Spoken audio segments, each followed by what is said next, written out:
Okay, wait a minute. Now I can wait a minute. Let's All right. see. Hold on a I second. just I just pulled up YouTube. Yeah, it's not there. You know what I normally do? I go in and okay, now it just popped up. Wait a minute. All I think right. it's popping up now. Yo, we live now. Yeah, because I just got the All right. notification on my phone. It says that we're live now. Okay, wait a minute, but this is probably just gonna take a second to come up on To pop up. Okay. All right. YouTube. If Yeah, I just we're want yeah, if we're live now, to. Yeah, all right. So y'all put some emojis in the chat if anybody's watching. You know, if we're live.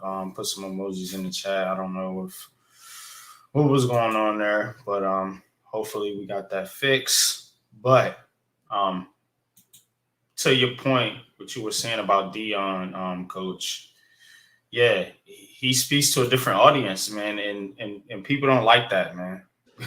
mm-hmm. People do not like that, and people want you to go in and just kind of do it their way. You know, that kind of hey, shut up and play type mind frame, and it's just I don't, Oh, I don't agree with that. here's the thing that it's like, oh well, if this is a problem, why are all his games such heavily viewed? I mean, for the Oregon and um, Colorado game, it was one of the highest, if not the highest, watched games this weekend. It was higher than Ohio State and Notre Dame. And Mm, if that's the case, why is it that the three games prior to, I think it was three games at home, Colorado generated over $90 million for their mm, three home games? There are people that are buying in, and this is not conforming to what the normal mainstream was, or let me put not even the mainstream, the old school. But you're getting a lot of the younger generation, and it doesn't matter if it's black, white, red, brown, green, purple. mm. They relate to that, and the older black community, we relate to that and we understand. Dion has been like this going back to his high school days. His entire life, right? Yeah, so it's like, we know what Dion is.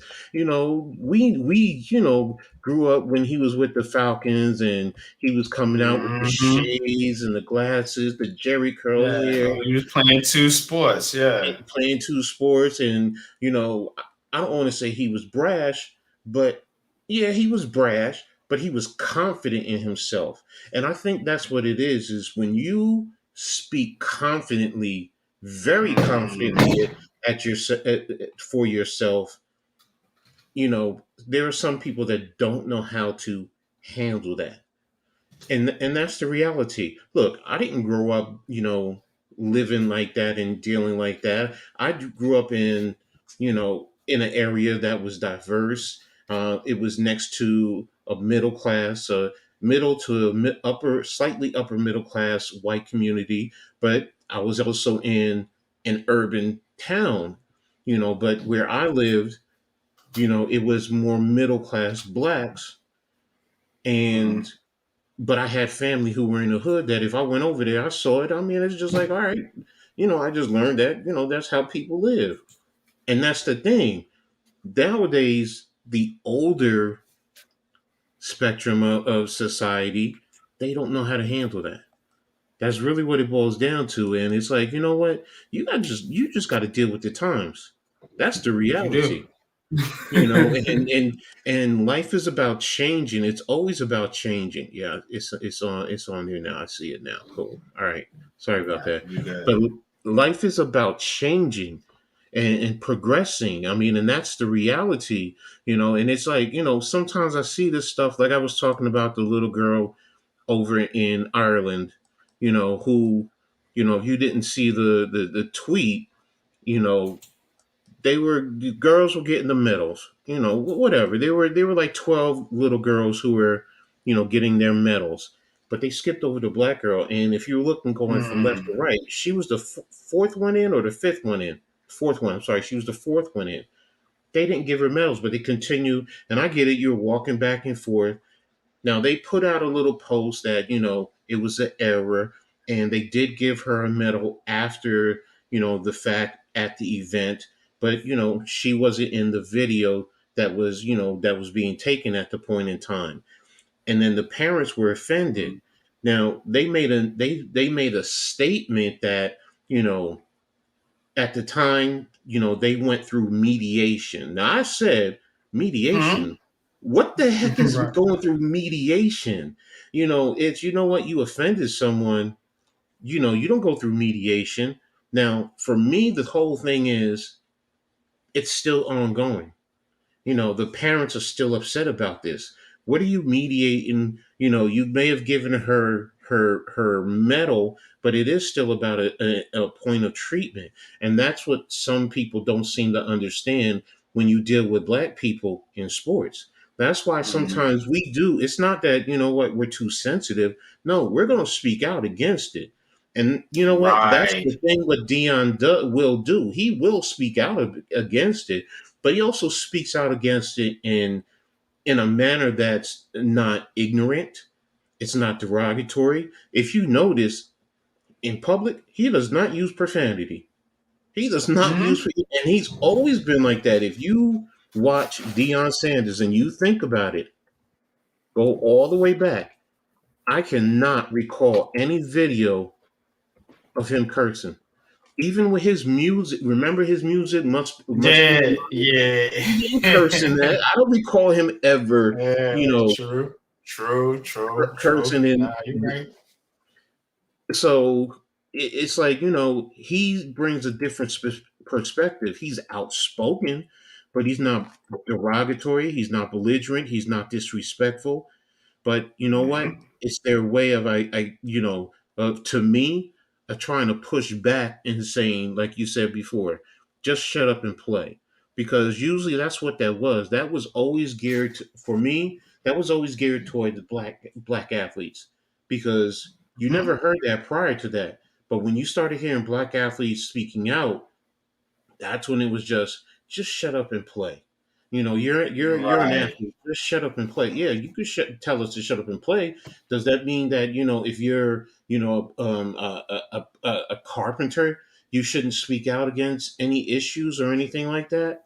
But Right. it's It like almost, yeah, it almost like it don't give you no type of credit. It don't give you no type exactly, of, exactly, you don't know anything. You're just supposed to be the player. You don't supposed to, exactly, this is above your level. You know what I'm saying? And I exactly. totally agree with you saying, and that's a lot of what Deion Sanders is bringing, and Exactly. And they can't handle that. And that's why I said, mm, look, he brought in 3 games, he generated for the University of Colorado over $90 million. Their spring game wow, got sold out. get out of here. People are clamoring. He's getting all the For top Colorado, athletes think about want it. to go to It's college. Colorado.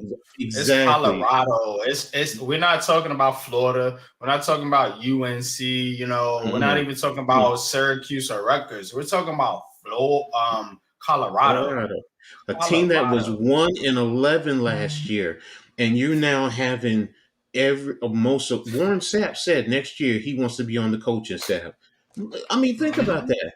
You got Hall of Fame NFL players who are wanting to do Hmm. this. Now, the thing about it is, it's also, don't forget, Dion went from an HBCU to a Power Yeah. Five program. He didn't go the normal little travel. Okay, you go maybe to a FCS or a mid major like a Mac school or Yeah, someone like with Sunbelt. the You, normal you type don't. route.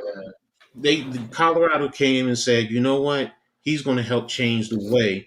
But he also is opening a door. He's also going to get all the elite athletes, and not just black ones. He's getting white ones that want to go there also.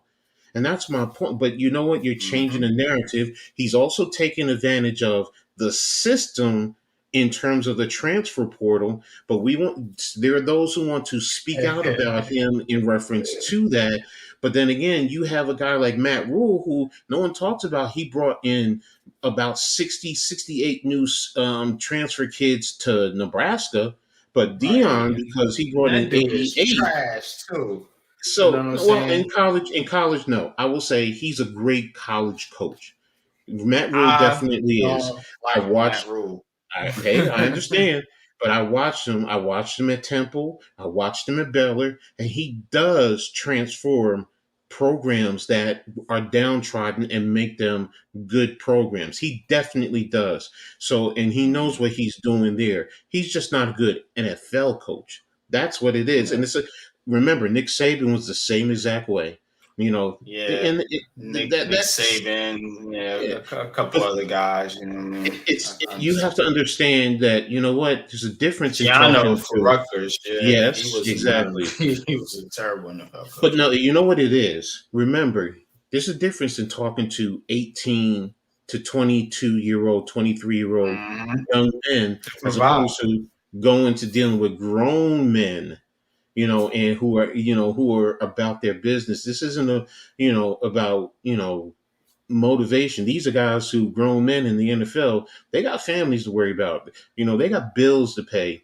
You really don't when you're in college, because everything is provided for you in the long run. So I mean, in that spectrum, and in the long run, you're going to walk away with going into your new life with no bills behind you, as opposed to in the NFL, you got mortgages, food, childcare, whatever it is you're dealing with. So Mm-hmm. and Dion understands that, because he even said, no, he can't coach in the NFL. He's perfect. He's perfect for college, and that's the whole thing. Mm-hmm. And most of college, the old school college or the conventional college coaches, they don't like it. But guess what? That's the way. That's the business. That's what it is. It's good for the coaches to jump around and go from school to school and grab the money, but it's not good for the athletes. But Dion understands that. You know what? Let's get these athletes, whatever it is, because this is what the system allows them to be able to take advantage of. This kid doesn't want to play at this college. Yo, bro, come on over here. Don't forget, I can help you get to the NFL because I know what it takes to get there. I was there the same as you. I worked my way up to get into the NFL, through college. So, but again, I digress. Let me stop Nah, because I'll go on college nah, college man, sports. good stuff, man. That's way to kick it off, man. Way to kick off the show, Coach, man. We definitely support the movement over here, man, with Deion Sanders in Colorado, man. And it Hmm. is a very touchy subject as far as Hmm. culture is Hmm. concerned, you know what I'm saying? Hmm. Hmm. Because a lot of people, I may be accused of having a type of brash attitude sometimes, you know what I'm saying, a little bit outspoken, man, but definitely, man, we always want to keep it close to the vest, man, and we do this for you guys, man, for the heart of the city, man. But shout out to the chat, man. Big fan Breezy in the building, man. What's good with you? What's good with you, man? We're gonna get into some basketball content and some basketball conversation here in just a minute, man. You know what I'm saying? I said I would. I'm a man of my word. Before we do Earl, go any what's good further, with you, man? keep going. What's good Go with ahead, you? finish touch the What's chat. I'm sorry. Oh, nah, you good, you good. What's good with you, Earl, man? Appreciate you, man. Go sub up to Earl, man. The wrestling experience, man. If you're a big time wrestling fan, you know what I'm saying.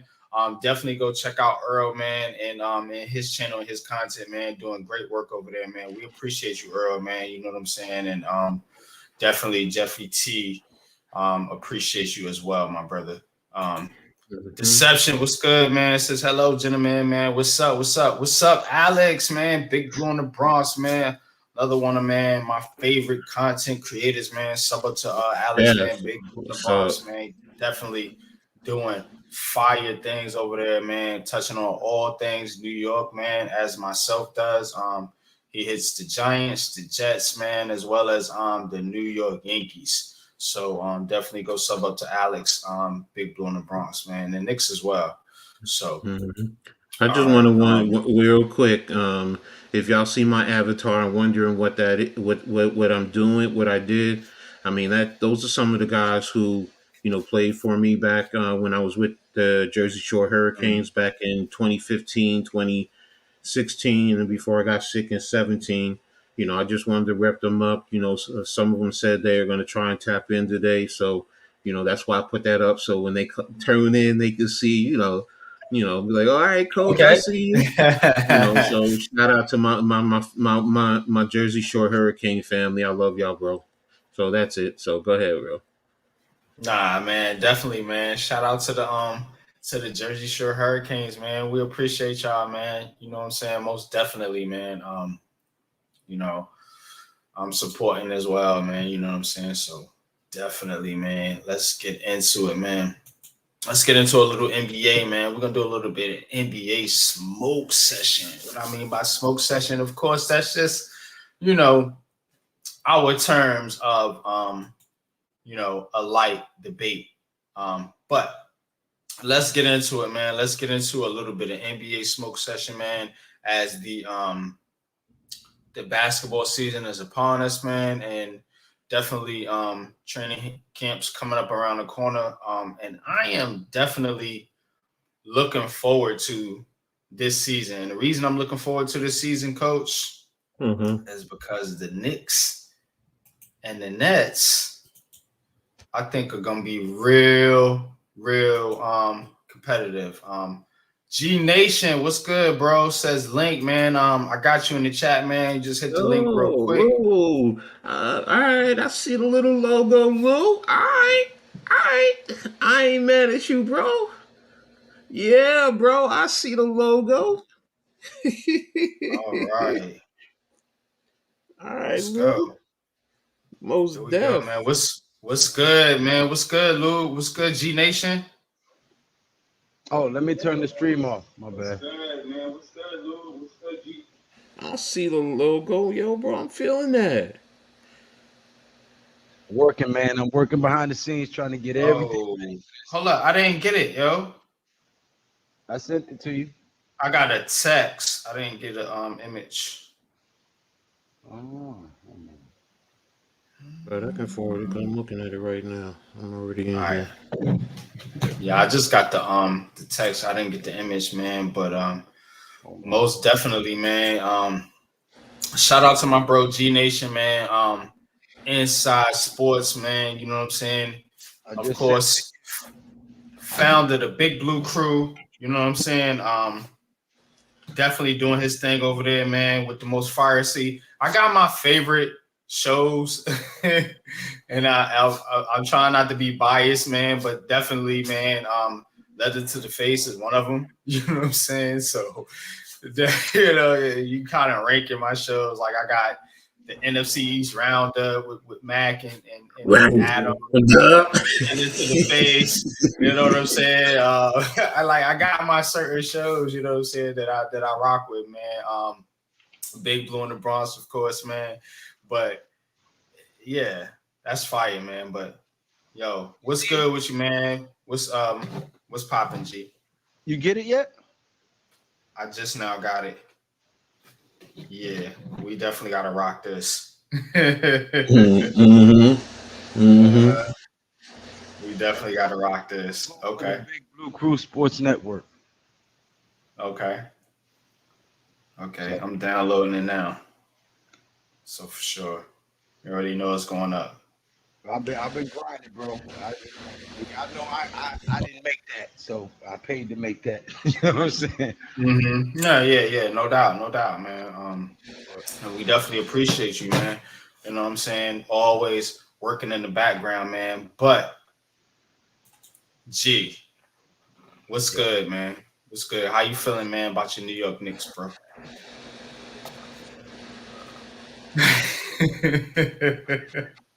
Yeah, I'm That's throwing crazy. you on the spot. I Going haven't into the season. I haven't had a comment on the New York Knicks in about 29 years. They're about the same as the Dallas Cowboys. Well, I can say this. I'm going to say this, and Um, I saw it's on Twitter and Magic Johnson. And those who know me know I put Magic. Mm, I have old Magic Johnson in high regard. He was probably one of my first idols in terms of basketball that I loved back in the '70s when I was a Lakers fan. So, and he made a comment. And he said, basically, he's a Laker. We all know that, and if ownership, he had an opportunity, if your ownership, he would, definitely do that. But he also mm. just said the Knicks are the only other team that he would ever consider being a part ownership of, and Wow. that was an eyebrow raiser for me. Well, I That mean, really. I'm sorry. Go they're a ahead. historic franchise. That's why. You know, they Yeah, no, exactly. But see, when you look at it and you think about, the historic franchises, you would think of Lakers. I'll be honest, Celtics. You would think about that. But to put the Knicks there and I over mean, they any are other. for some reason. Yeah, they. I don't know why they are, but they are. I guess it's got more to do with NYC. Madison You know, Square just Garden, the baby. That's city. why. Yeah, Madison Square yeah. Garden. That's Yeah, why. Hmm. true, true, true, true. Madison Square Gardens, because that arena, people come and they want to see, and it gives you so much more to, to it's more than just a basketball arena where a lot of other arenas, even though Hmm. they do shows where you think of basketball, but when you think of Madison Square Gardens, I mean, Lou, how many great boxing matches that have been there throughout the years, Yeah. going back to the '30s, man. I mean, all the heavyweight championship fights and major boxing fights were held there. All the major concerts, that have been in and out of there, events, seminars and so on and so forth. So, but People when people who go go ahead. on tour, whether it be for acting, comedy, sports, no matter what, their goal is always to sell out the garden. No matter Hmm. what entertainment you're in, no matter what category of the profession you fall under, whether it's comedy, acting, sports, theater, Broadway, whatever, the Hmm. goal for all of those people, they all aspire to sell out the garden.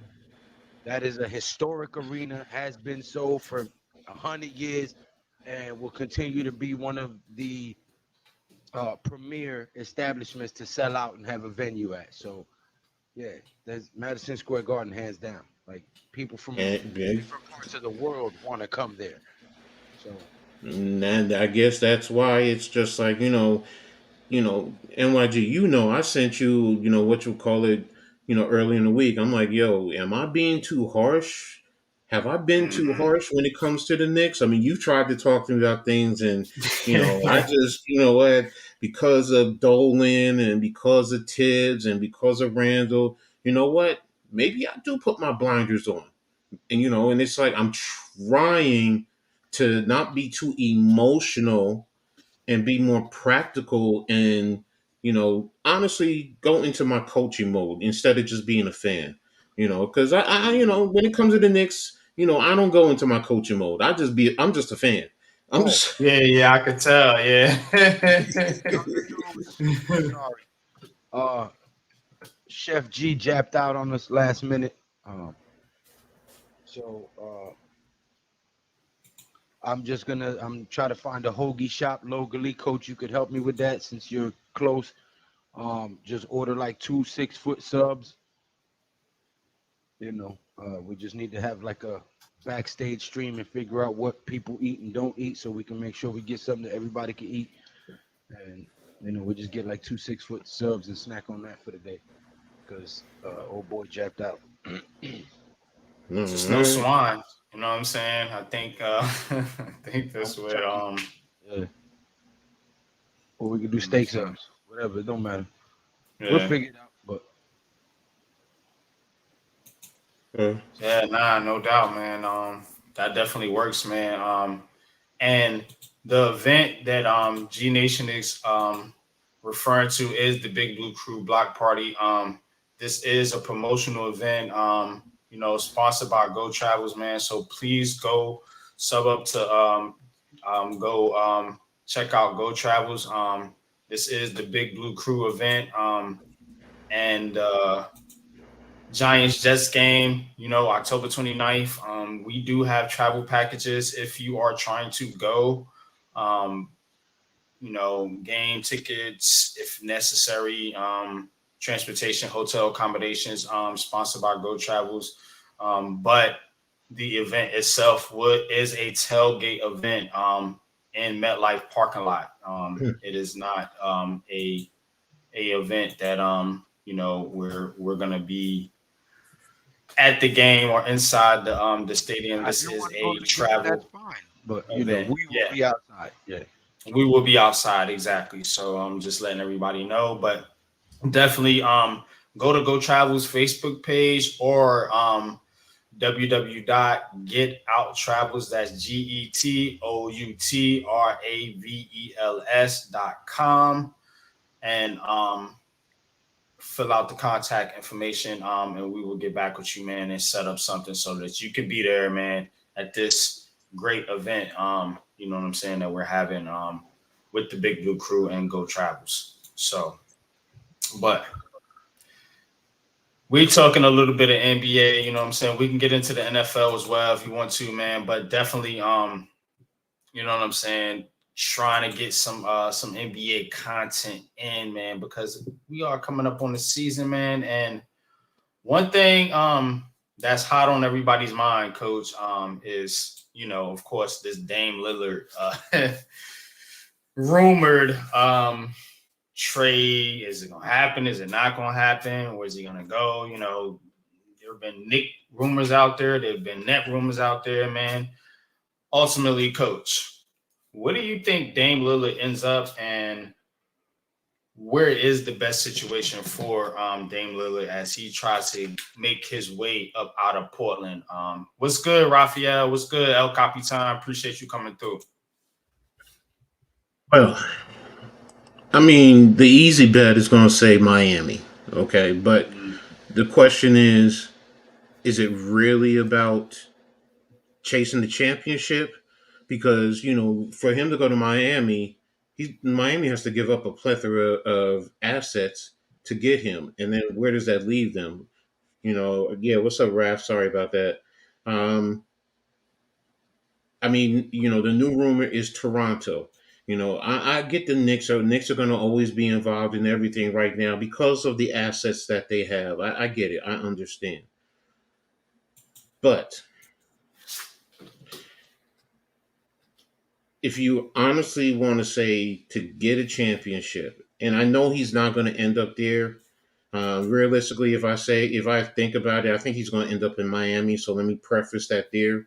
But if it's really about chasing the championship and the real opportunity, and if it could work out, I'm gonna give you an unpopular opinion: the Milwaukee Bucks.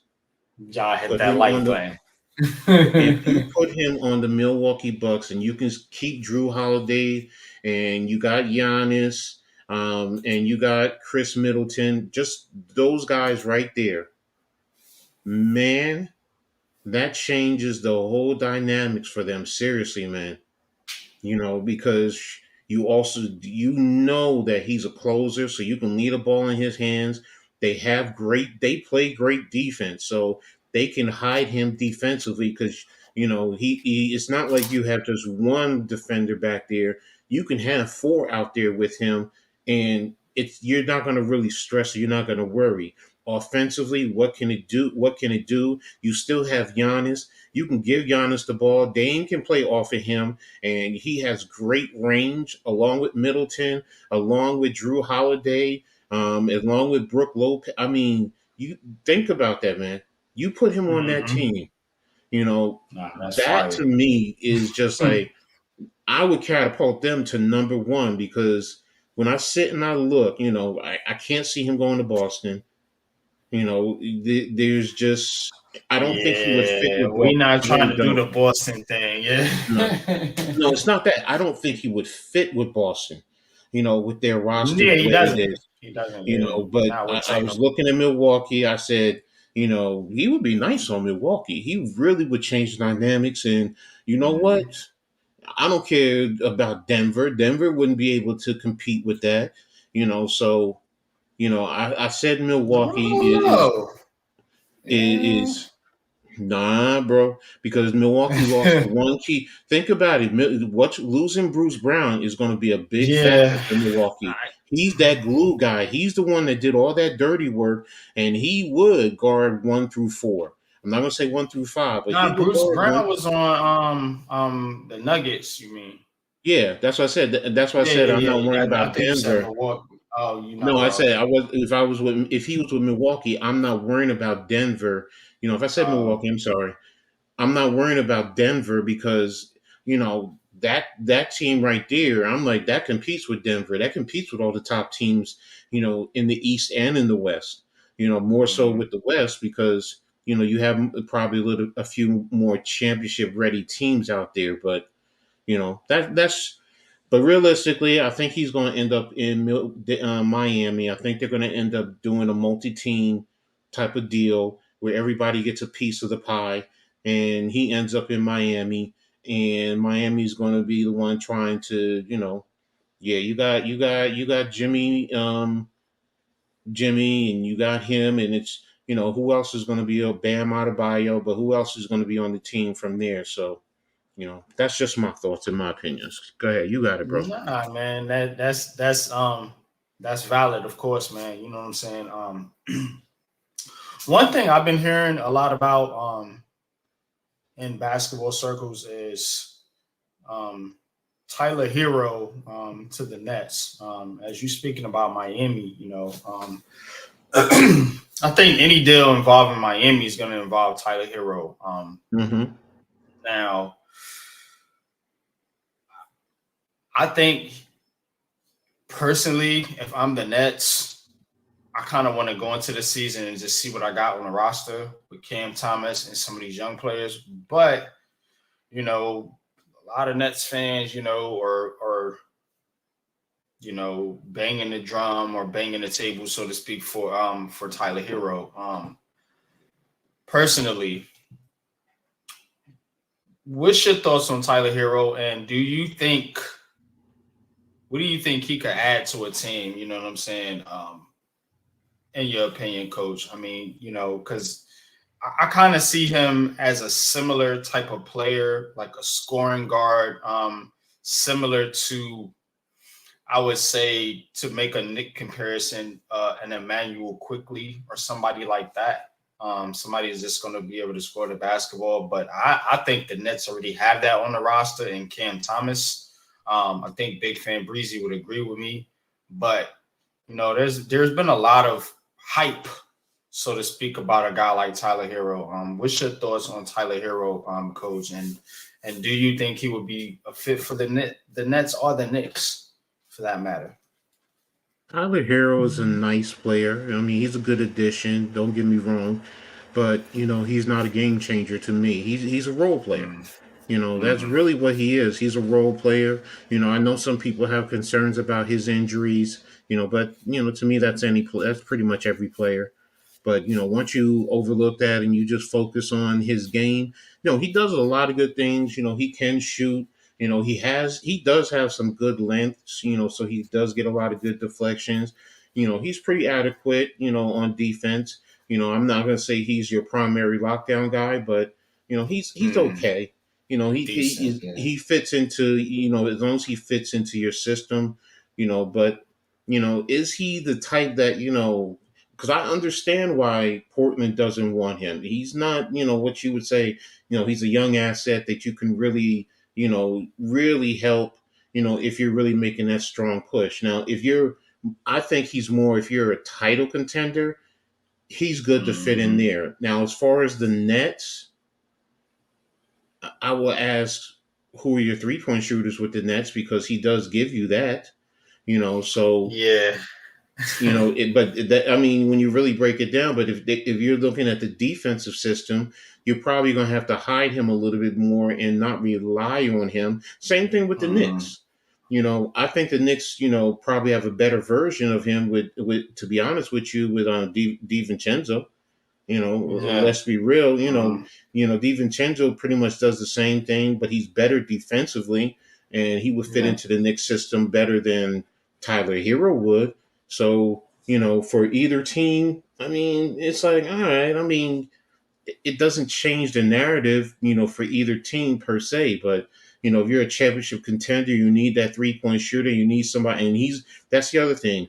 He's a bench player or your fifth option on your starting five. That's how I see him. He's like I said, he's not a game changer.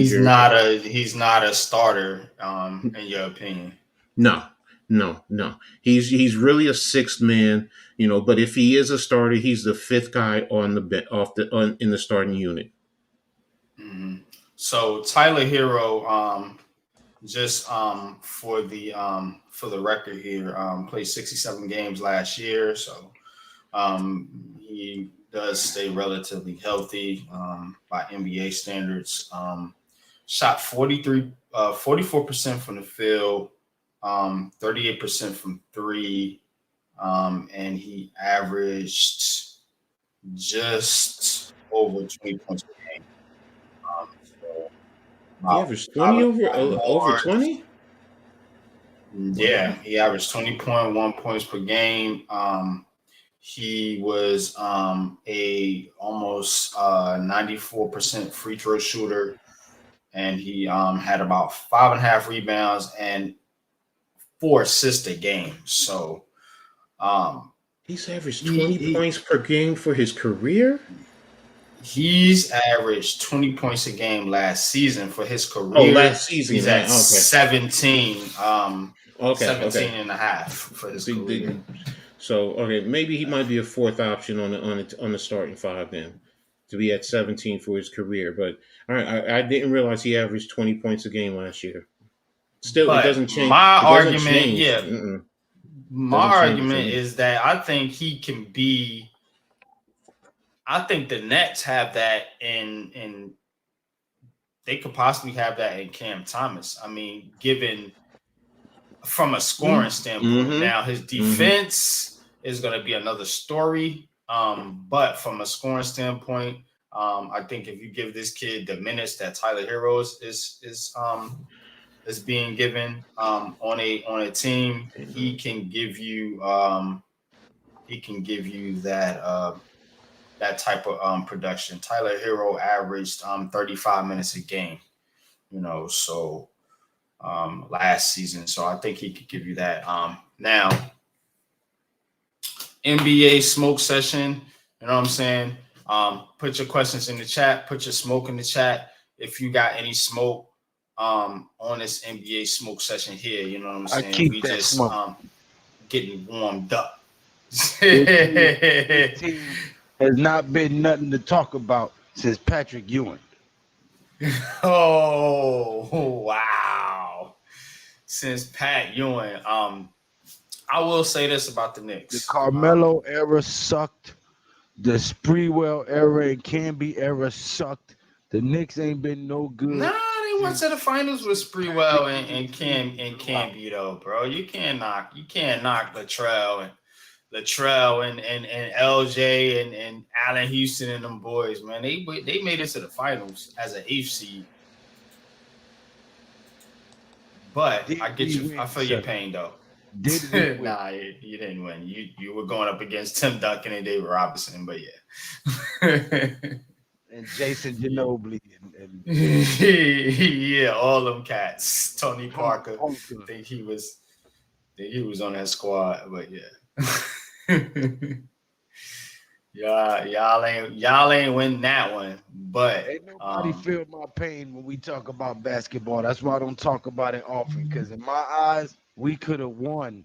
And Patrick Ewing's knees was already shot, and he had that fast break, and he couldn't dunk it because his knees was gone. Oh man, it wasn't his knees, bro. Pause. Look here, man. Mm-hmm. At that point, his knees was gone, bro. Man. Patrick's knees was done, bro. Seriously.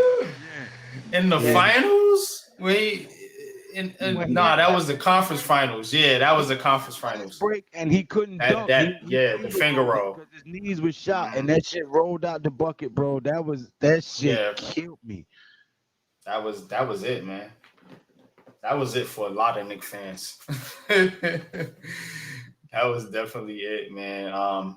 Appreciate you coming through next shift, man. Appreciate your support, bro.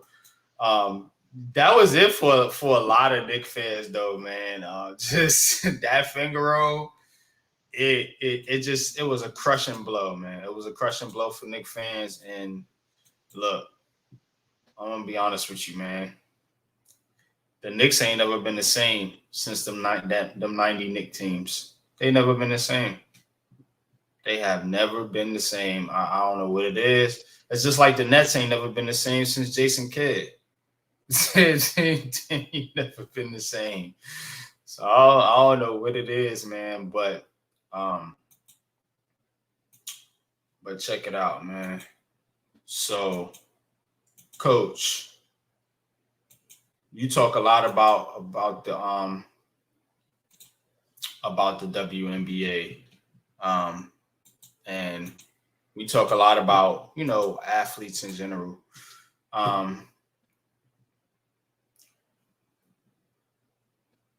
Are you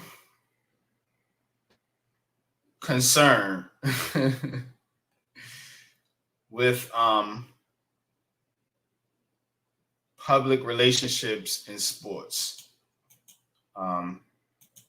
And let me clarify what I'm trying to say. So you got this, Jason Kelce and Taylor Swift, and then you got what was it? Remember the Tony Romo situation where he was,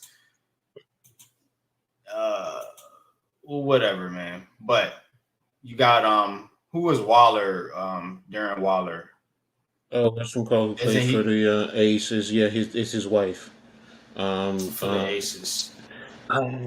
yeah, she played at Washington. Why am I spazzing out on her name right now? Hold on a second. I'll tell you in a second. I remember her name. Come on, Ed. You remember her name. You remember her name, dumbass. Come on. I ain't mean to put you on the spot, but No, no, no, no. um, No, it's not that. I should know her name. I should know her name. Should be off the top of my head because she a fine man, jamma. So I'm just really trying to remember what her. Damn it. Oh, let me go through box score. Kelsey Plum. That's her name. Plum, yeah. See, Yeah, Kelsey. So man, Gemma, Yeah. So just as fine as she can be.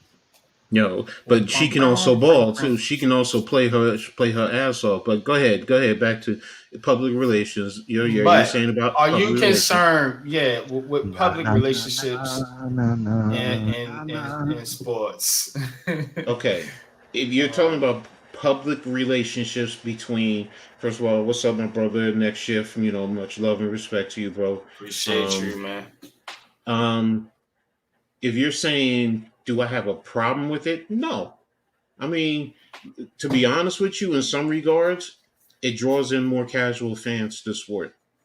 I Hmm. mean, now if you don't want to have the casual fans in there, okay, fine. But remember what we were just talking about in terms of Colorado. What did I Hmm. say? I say Colorado right now is the top watched college sports team in America right now. Colorado and Oregon got more viewership than Notre Dame, Ohio State, which was, Hmm. that was a good game, man. They Colorado is racking it in. Deion Sanders is, helped Colorado in their first three games generate $90 million. So Hmm. no, I don't have a problem with any type of public relationships. Kelsey and Taylor Swift, no, I don't. And conversely, let's be real. There are going to be some sports fans who are going to go over to check them out too. So Hmm. that's marketing. That's business. That's what it's Right. about, man. So no, I don't have a problem with it. As long as it's not taking away from the sport. But look, what were the cameras doing during that game? They were on her as she's sitting there banging on the windows and stuff. So people were talking about that. So we find it humorous, but there, when because you also have to look at it like this. in normal America, when they go to work and they're at the water coolers, you're going to get some of those people who, really not. Did you see Taylor Swift at the game and she's dating Yeah. Travis Kelsey Mhm. and maybe I should tune in a little bit more and whatever, whatever, whatever. Okay, so you know Now, it's when it becomes negative, that's when yeah. yeah, but in the stuff like that, nah, I don't have it. Waller and Kelsey Plum, and they got married. Nah, I don't have a problem with that. That's good. That's good. That's good marketing. That's good business to me. Now let me get since we got G Nation Big Bro Lou on the panel. Lou, because I know you're an outspoken brother, man, a real brother, man. You know what I'm saying? Definitely respect you. Um, what are your thoughts on Deion Sanders and how he's being treated in college sports? I just want to get your kind of thoughts on that. Me and Coach touched on it earlier, but I definitely want to get your opinion on that. Definitely go sub up again to my brother G Nation Inside Sports. This heart of the city, y'all bang that like button, man. But what's your thoughts on the Deion situation out there in Colorado, G? I think they just been waiting to expose who they really was. Mm, Um, you know, they didn't like the way Dion was being braggadocious when they was winning, and the minute that there was a loss, you seen all these people come out the closet with their real feelings. Um, you know, I don't think there's nothing wrong with Deion Sanders running his organization, running his team the way he runs it. In my opinion, I think they just being sore losers and hating on him, and because he finally lost the game, they all decided to jump up and cheer. But I feel bad for them dudes Mhm. who was cheering when he turns it mm, back around and they go snap off a winning streak. Look, here's the mm, thing when it comes to that. All right, and I'm going to be honest with you. Colorado's going to be as long as Dion is there. I think within about 2, 3 years, they're going to win the national championship. Why? Because they're going to be getting all the top talent. Now, also, Travis Hunter is a key indicator. See, Travis yeah, Hunter, when he was coming out of high school, when Dion was at Jackson State, was the number one recruit in the country. He had initially committed to Florida State, and then when Dion went to Jackson State, he decommitted and followed Dion there. Why? Because Dion is going to teach him the game. He's going to teach him how to handle your business being a professional yeah. athlete. He's going to put him in a position to be successful. I mean, and Because these also, guys want to go to the NFL, coach. You're yes, right. They want to go to the yes, NFL, and they know with a player like Dion that has played at and not only the NFL level, but the MLB level as well. You know what I'm yes, saying? Being a two yes, sport athlete, you know what I'm saying? They're exactly. gonna want to follow that. But go ahead, continue. No, but and that's what I see with the pat and several of the conventional or conservative college football coaches or those who went a different route and had to, work their way up step by step, as opposed to Dion, who, went from high school to Jackson State to a Power Five. They don't like it. They're jealous. I mean, that's just the bottom line. They're jealous and they see what's going on, as opposed to looking at it as, this dude is going to change the game and he's going to bring take it to a level that what is going to be beneficial to everyone. It really is. The bottom line is the NCAA is a multi-dollar business entity. It is the number two sports in America. I'm sorry, it's not the NBA. It is not Major League Baseball. It is college football. Mm, Think about how mm, much money is generated by the sport uh, alone. That tells you mm, football overall is the top sport in America. It's not soccer, it's not basketball, it's not baseball. It's football. That's the truth, that's the reality, that's facts. And college sports is a business. The players should have the opportunity to capitalize financially. Now, if you want to go into, maybe we should put some of the money in a trust fund until they're certain, they get through college or they leave. That part I'm not going to debate, because I get the intent. But still, the fact of the matter is the players should have an opportunity to capitalize financially because it's because of them that they're getting people in the stands, in the seats, watching TV, that the coaches get the money that they get. The universities get the money that they get when they align in the SEC, the Big Ten, heck, even in the ACC and in the Big 12. Mm-hmm. I don't care what you say, if your university is getting 30, 40 million dollars or 70, 80 million dollars, that's serious money. And that's money that it ultimately is not coming from the colleges because a lot of colleges have to subsidize. And that money also allows you to have other sports like men's and women's swimming and give these kids a scholarship and so on in sports, your Olympic sports. It gives them a college education, and it's because of football and basketball to a certain extent, Yeah. but the bottom line is football is the main money getter. So, and these kids should be having the opportunity to capitalize. The coaches do, because I'm sorry, a coach could have a great winning season because of the kids, and then he could jump to another school that's going to pay him XYZ double what he's getting there. But then what about the kids? Those kids sometimes Mm-hmm. go to that school because of the coach, but now the coach ups and leaves. No, let the kids eat too. Let them get a piece of the pie. I'm sorry, it's more than enough money for everyone to eat. How you want to regulate it? Okay, maybe we do need to look into that and make it, where realistically the kids don't get screwed in the end. That's all I care about. The coaches, they're grown ass men. They're gonna get another job somewhere along the line. Right. So These coaches, man, they wanna have like this kind of like rulership. It seems like this dictatorship type of feel. You know what I'm saying? And when you have a personality like Dion, that's giving the players confidence, man, giving them mhm. you know what I'm saying, aspiration, man, to want to go out there and do their own thing, go be better, be the man on campus, as they say. You know what I'm saying? Where I feel like a lot of these college coaches, I don't know them, I never played college football. I can't really speak from that standpoint. But the way I feel like is that a lot of these college coaches, they try to, kind of keep these players in a box a little bit. It's a little more Mhm. of a Mhm. of a disciplinary type of deal. You know what I'm saying? And a lot of players don't feel that. You know what I'm saying? I have a young son. You know what I'm saying? Who's you know what I'm saying, about to be 19 years old. And so, it doesn't, that type of mold and that type of way of doing things doesn't appeal to younger players anymore. And that's why you see coaches like Harbaugh.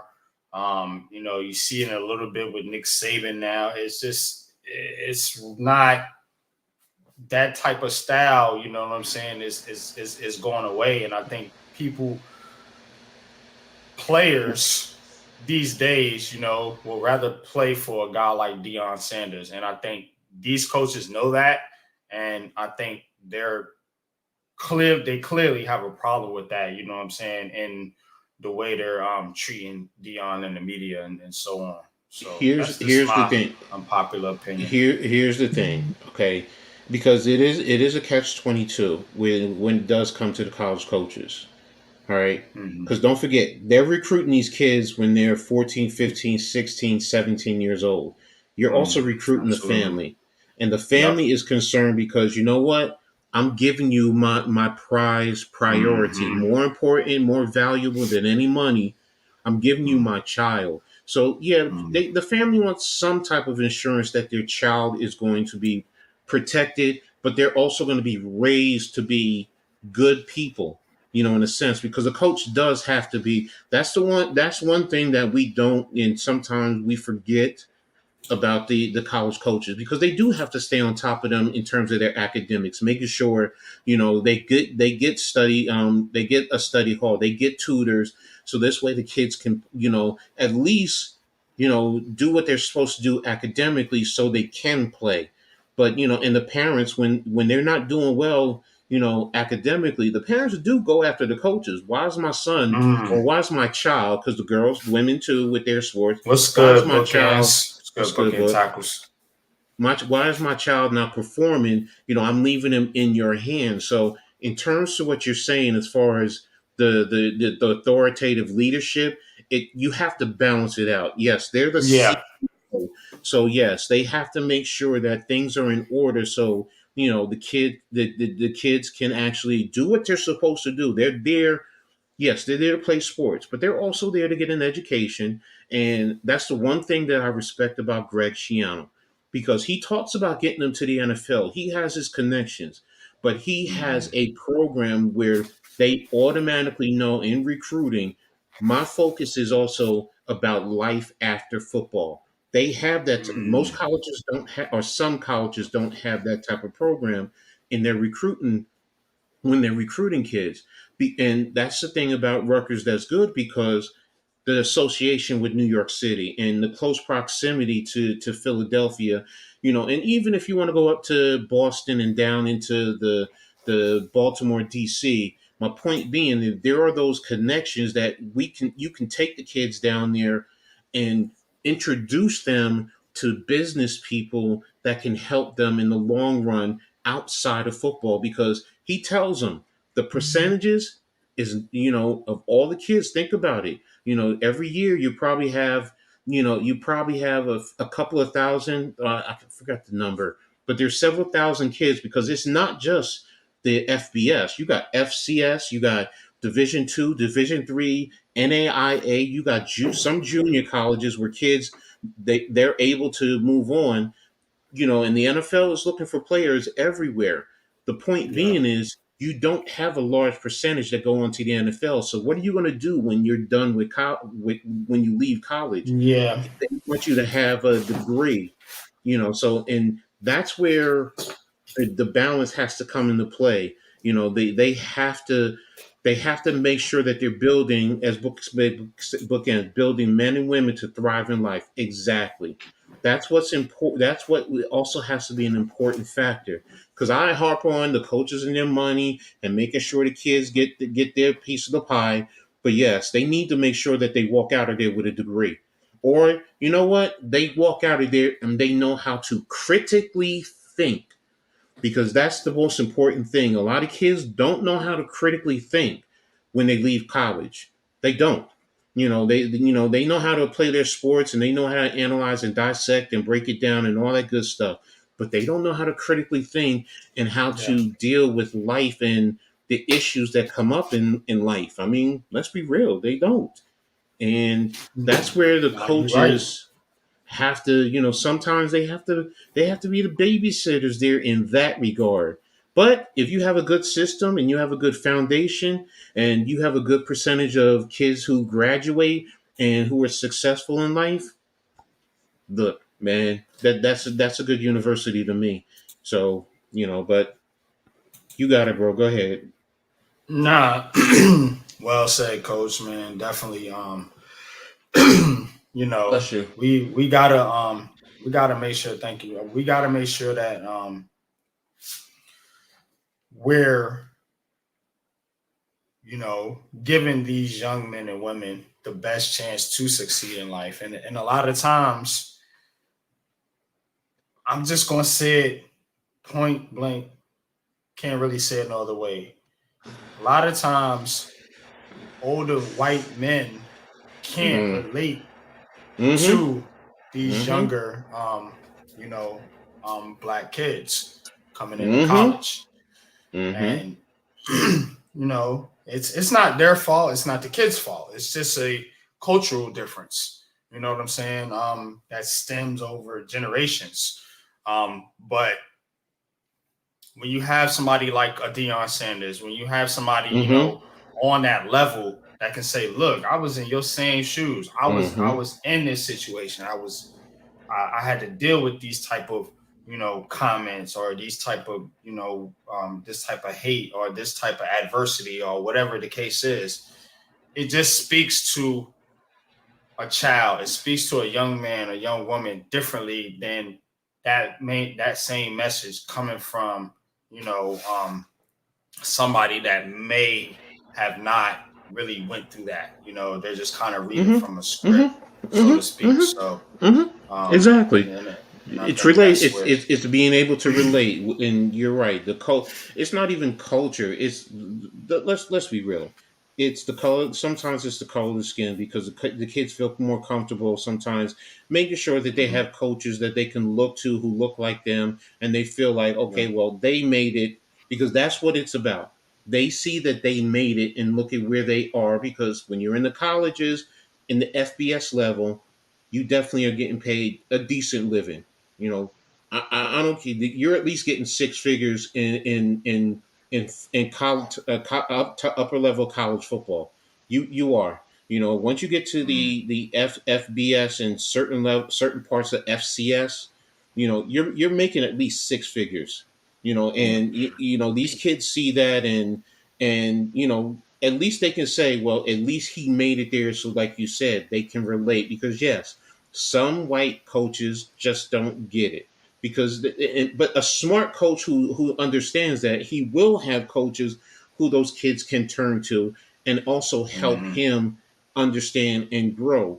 Because that's why one of the reasons why I love Emmanuel Acho with his program when he used to say have Hmm. an uncomfortable conversation about Yeah. race and the talks there because it is important because as black people, sometimes we don't understand what white people go through because they have their own issues culturally. We just look at them and say, "Oh, you got it easy." But sometimes, well, what's the saying? Sometimes more money, more problems.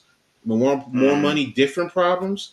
Everyone has Yeah. problems, but sometimes you can't relate. But those white kids can relate to those coaches, and the black kids can relate to black coaches, and Latino coaches can relate to Latino coaches when you're talking about the culture, in a program like that. So, but go ahead, you guys got it. And that's why people would rather watch sports information from the Big Blue Crew Sports Network and not them uptight people on ESPN and NFL Network and this and that. Not the athletes who actually played the game, but the other analysts who be saying crazy stuff and don't know what it's like because they haven't played the game and they can't relate to the people who are viewing their content.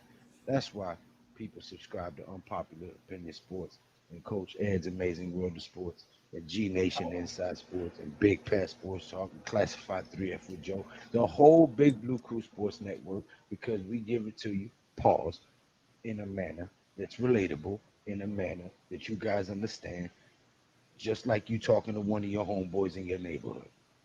And that's why people mess with the Big Blue Crew Sports Network and will continue to do so. And we will continue to bring you this content and these events and fund your travels and not fund them, but help you, with your travel needs. And we got you. Big Blue Crew Sports Network, man. We got it all locked down, baby. How you want it? Hardcore, commercial? What you want? A wild out? You want a movie? Definitely appreciate you, man. Shout out to my big bro Lou, man. Shout out to Vinny, man. What's good with you, man? Vinny G, man. What's good? What's good, fellas, What's man? up, man? Appreciate you, man. Definitely, man. So I see Yeah, I'm about to My holler at you NBA later. fam don't want no smoke, man. I had the smoke session up there tonight for the NBA for my NBA peeps, man. I was I on gotta Breezy. hop off here because I had to promise Zion I would do a video with him and Oh, no Mm-hmm. make sure doubt, the little no one doubt. don't wake up because he's a fighter. He keep trying to fight his sleep. Yeah, you raised and right, bro. Yeah, you already know. Your money every time you sleep is money you could be making. But once you get to a certain point, you can sleep and your money can make money for you. That's what I'm trying Yeah, to teach him. that's where we at. That's where we at. That's what we're trying to get to. See, that's important in life because us growing up, we Salute, didn't bro. have that. We didn't Appreciate have you. that. Growing up, we didn't have that. We ain't And talking about that's that no important. literacy at all. Mm-hmm. And that's the point because that will transfer not just now. You know what? It's not even about our generation, to be honest with you. it's about our kids and our grandkids and our grandkids from there. We You know, damn, what's good? What's good, Sheldon? that's what's Appreciate you coming important. through. So, but nothing but love and respect, Lou. Appreciate that, Yeah, fellas. Likewise for both of y'all too. Subscribe to these dudes, man. Before I show up to your house with Vinny and we break your shins. All right. you don't want nobody named Vinny at your crib. Trust me. Peace out, fellas. All All right, right, later. bro. Appreciate you. We're gonna take a quick break, man. And I'm gonna hit y'all with the sponsor commercial, man. Then we're gonna get into some football content, man, for the remainder of the show. Appreciate y'all, man. But we be right back. Shadow Worlds Radio, a radio media outlet. The Read and Attack Show, Coach Ed's Amazing World of Sports. Go Travels, the go-to for all your sporting events. Wise Consulting Solutions, the wise choice for a better future. The Big Blue Crew, the best damn sports network on YouTube. You already know, man. Shout out to Wifey for that great infomercial right there. But let's get into it a little bit, man. New York Giants, of course, they took the L to the Niners on Thursday night. Did my little video I posted a little bit earlier, man, before the show tonight. I'm just the Giants are kind of wearing me out, man, and this fan base is as well, man, because it's as if we all were expecting this team, and I fell victim to that. We had a little bit higher expectations for this squad than I think we should have had. I think we kind of missed it, and a lot of us, not gonna point the finger at myself as the only one. A lot of us, I think overestimated this Giants team, and this Giants team is probably somewhere more towards the middle of the pack as opposed to being one of those upper echelon teams that's gonna be contending for a Super Bowl, at least not this season. But they got some work to do. They got some work to do on the offense, and they definitely got some work to do on the defense. Like I always like to do, man, I have good conversations, man, with Coach Ed, Big Pat Sports Talk, you know what I'm saying? Definitely the Twitter guys, Stars, Day Uno, and E and Mello and those fellas out there, man. But Coach, what I've noticed about this New York Giants team, and we're gonna get into the Jets here in a little bit because they got bigger problems. What I noticed about this New York Giants team is it doesn't seem like they have that kind of toughness. It doesn't seem like they have that kind of oomph. You know what I'm saying? And I know people don't like to say, the soft word. I know people don't like to hear that, especially athletes, man. But that defense, when you're getting the ball ran, when teams are running the football on you like they are with the New York Giants, and not just this season, going back to last season, it just shows me a lack of toughness. When you miss and tackle, it shows me a lack of toughness and a lack of discipline. And this is what Brian Dable was supposed to be. Smart, tough, dependable, right? Smart, tough, dependable, man. And the Giants aren't neither. They're not working any of that right now. They're not smart. They commit a lot of penalties. They're not tough, as I said. They're missing tackles and getting the football ran on them. And they're definitely not dependable. You know what I'm saying? Whether it be from an execution standpoint or from an injury standpoint. So I'm just, this team right here, to me, this is the year where they have to look in the mirror and say, okay, last year was good. Last year was great. We don't have the parts and the pieces right now to contend. We have to make some adjustments. And it's going to be some tough adjustments. I don't know who gets let go, if people get traded, if they sign guys, or whatever have you. I have a pretty good solid feeling Dable's going to be here, unless this thing just gets Ben McAdoo type bad, which I don't see it. I have a pretty solid feeling Joe Shane's going to be here for the long term. Outside of that, the quarterback they paid, so let's not go there. He's not going anywhere. Outside of that, I don't really know much else that's solidified on this Giants roster right now, and in this Giants organization, man, because they're just not there right now with the Eagles, with the Cowboys, with the Niners, the hell, with the Lions, and I don't know. They're not there with these type of teams. Can they compete with Seattle? Yeah, I think they should win that game. I would hope they would show up and have enough effort to beat Seattle Seahawks, a team that's on their level, in my opinion, with at home. But I don't. Miami, Buffalo. I mean, you got some tough games coming up, man. And I said in my show earlier, this team could be 1-5 after 6 games. When you're looking at it, we could be really looking at this team, having draft discussions again. And I thought this Giants team was past that. So it is disappointing, but, a lot of teams have taken step backs. I said it earlier, the Bengals, the Chargers, some of these teams ain't looking quite right right now. The mighty Cowboys just lost to the Cardinals. So, all is not right and all is not fair in the NFL, man. But with this Giants team, I just think, mano a mano, when you line them up, they don't got the oomph to really compete with these type of teams, man. But I've been rambling long enough, man. I'll get to a few comments, then I want to hear your thoughts on the Giants, Coach. Bookend says the Giants were known for tough defense. Absolutely. And that's what pisses me off, Bookends.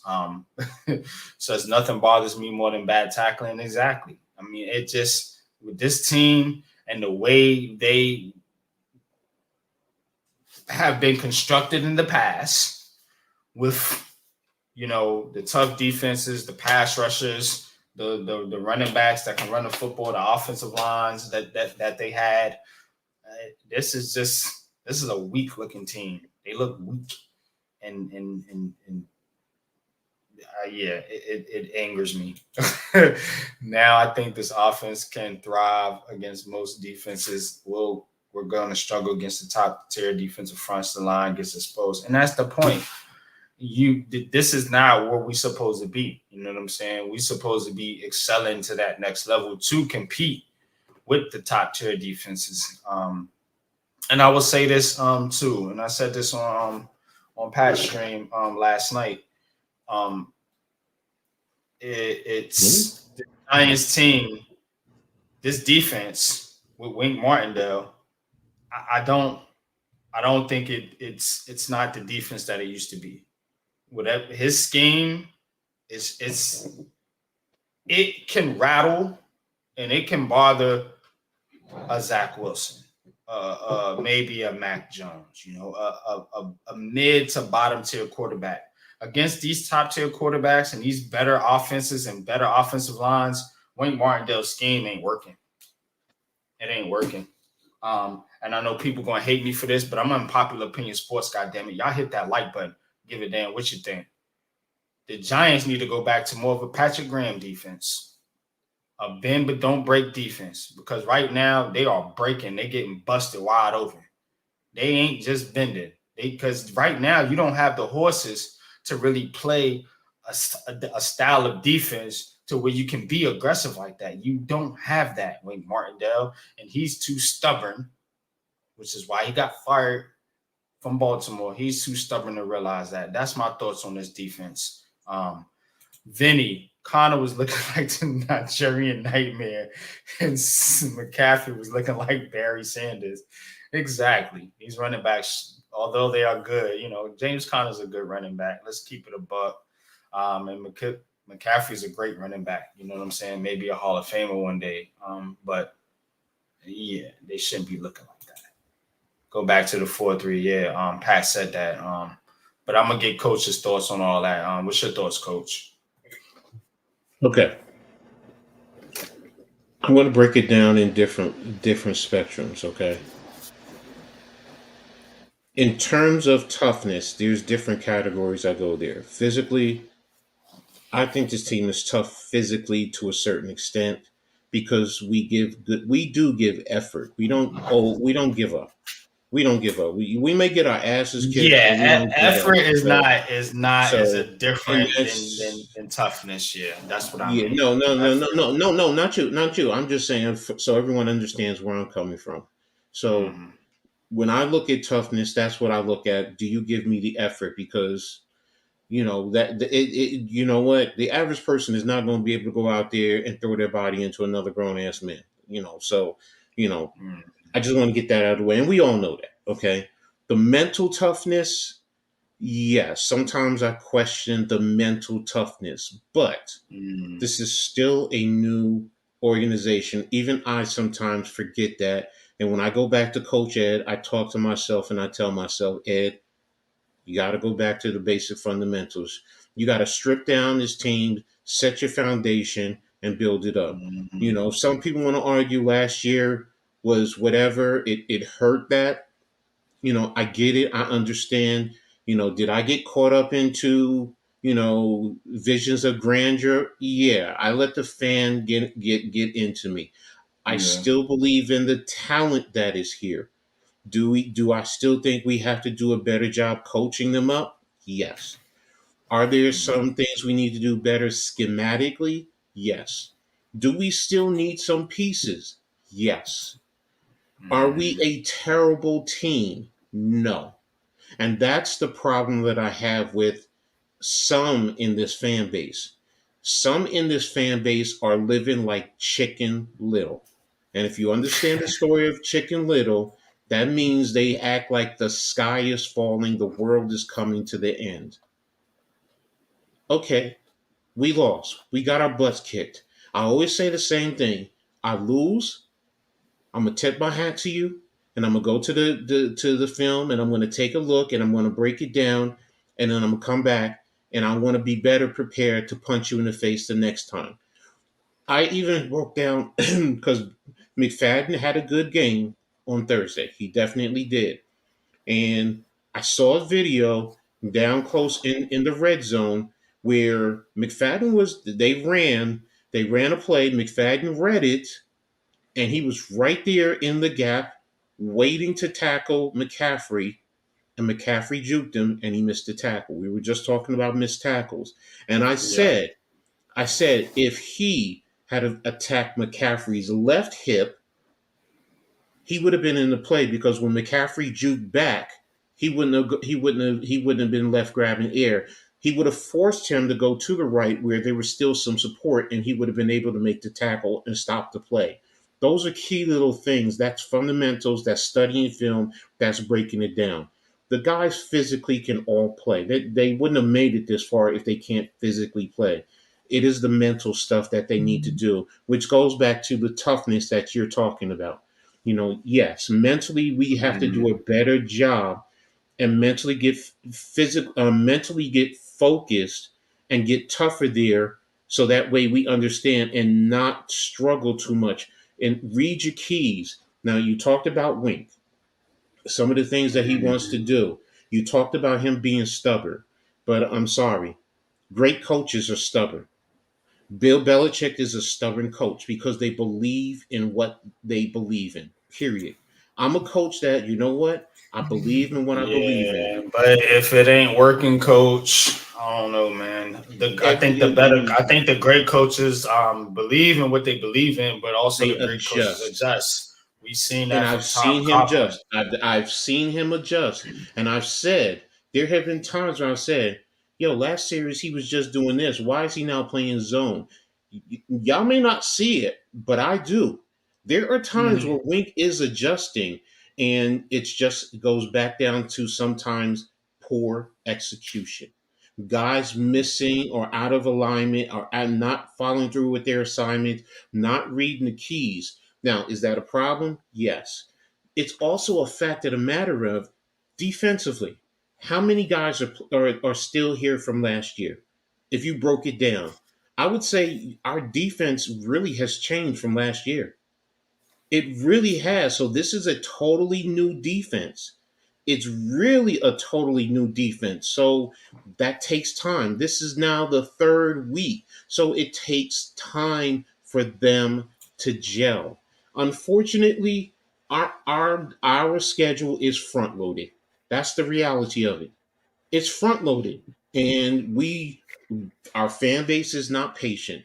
It's front loaded and our expectations are high to the fact that, you know what, now, like you said, NYG, we could possibly face a 1-5, 1-6 record to start the season. Okay, and if that's the case, what next? Are we going to give up on the season, or are we going to say, you know what? Let's keep flexing. Let's keep plugging away. Y'all don't want to hear that. I get it. Y'all don't want to hear that. But as a No, coach, I do want to hear it, Coach. But I think the Giants and these players don't want to hear it. That this team no. You're missing what I'm has saying. yeah, this team just seems like they have that fragile type of mindset to where they get down. You've seen it in the Cowboys game. You've seen it in the Niners game. You've seen it if they go up a team against a team like Miami. You see Miami run up the score. Well, You know what I'm saying? Back up a second. You Back up a can't. second. This. Go ahead. Hold a minute. The Cowboys game is an aberration. I'm not going to talk about that. I'm not. Because the Cardinals game showed me they got down and they fought through, and you could say it's the Cardinals, but the point I'm making is they fought through and came back. Against the 49ers, they were in that game for 3 quarters. They wore down. The 4 quarters when the 49ers won that game. Everyone's acting like, oh, well, the 49ers dominate us. If you want to look at the stats, okay. But the fact of the matter is, the truth of the matter is, they were there until to the start of the 4th quarter. As a coach, I always preach, yo, let's get through the first 3 quarters so we have an opportunity in the fourth quarter to try to win the game. That's any and every team that I will compete against. And guess what? They were there. Y'all want to talk about the stats? Y'all want to focus on that? Fine. I'm looking at the flow of the game and what's going on there. We did not have 3 of our starting offensive linemen. Yeah, most people don't want to hear that. Next man up, and that's true. But I'm also, you know what? I'm also looking at that fact. Yes, the next man up had to step up. Guys who aren't in there often. You got McKeithen, who's really playing his 3rd game of his NFL career, and he's still plugging away. Evan Neal, for everything that we have been killing him on, he didn't really play that bad of a game. Now, he didn't play an elite game where we're expecting from a top overall draft pick, and I get it. But when you break down everything else that he's been through and all of last year, this wasn't that bad of a game. And he went up against one of the top pass rushers in the league. So this narrative that, that's why I say the sky is falling mentality. Are there things mentally that we have to do to be better? Yes, you're right about that. Do we have to get tougher mentally? Yes, we do. Yes, we do. Do we have to stay focused and not dwell on the mistakes? Because I think sometimes that's what's really happening. These guys are focused on the mistakes and they're not moving on to the next damn play. You can't do anything about the last play. Let it go. We'll go to film and we'll break it down then.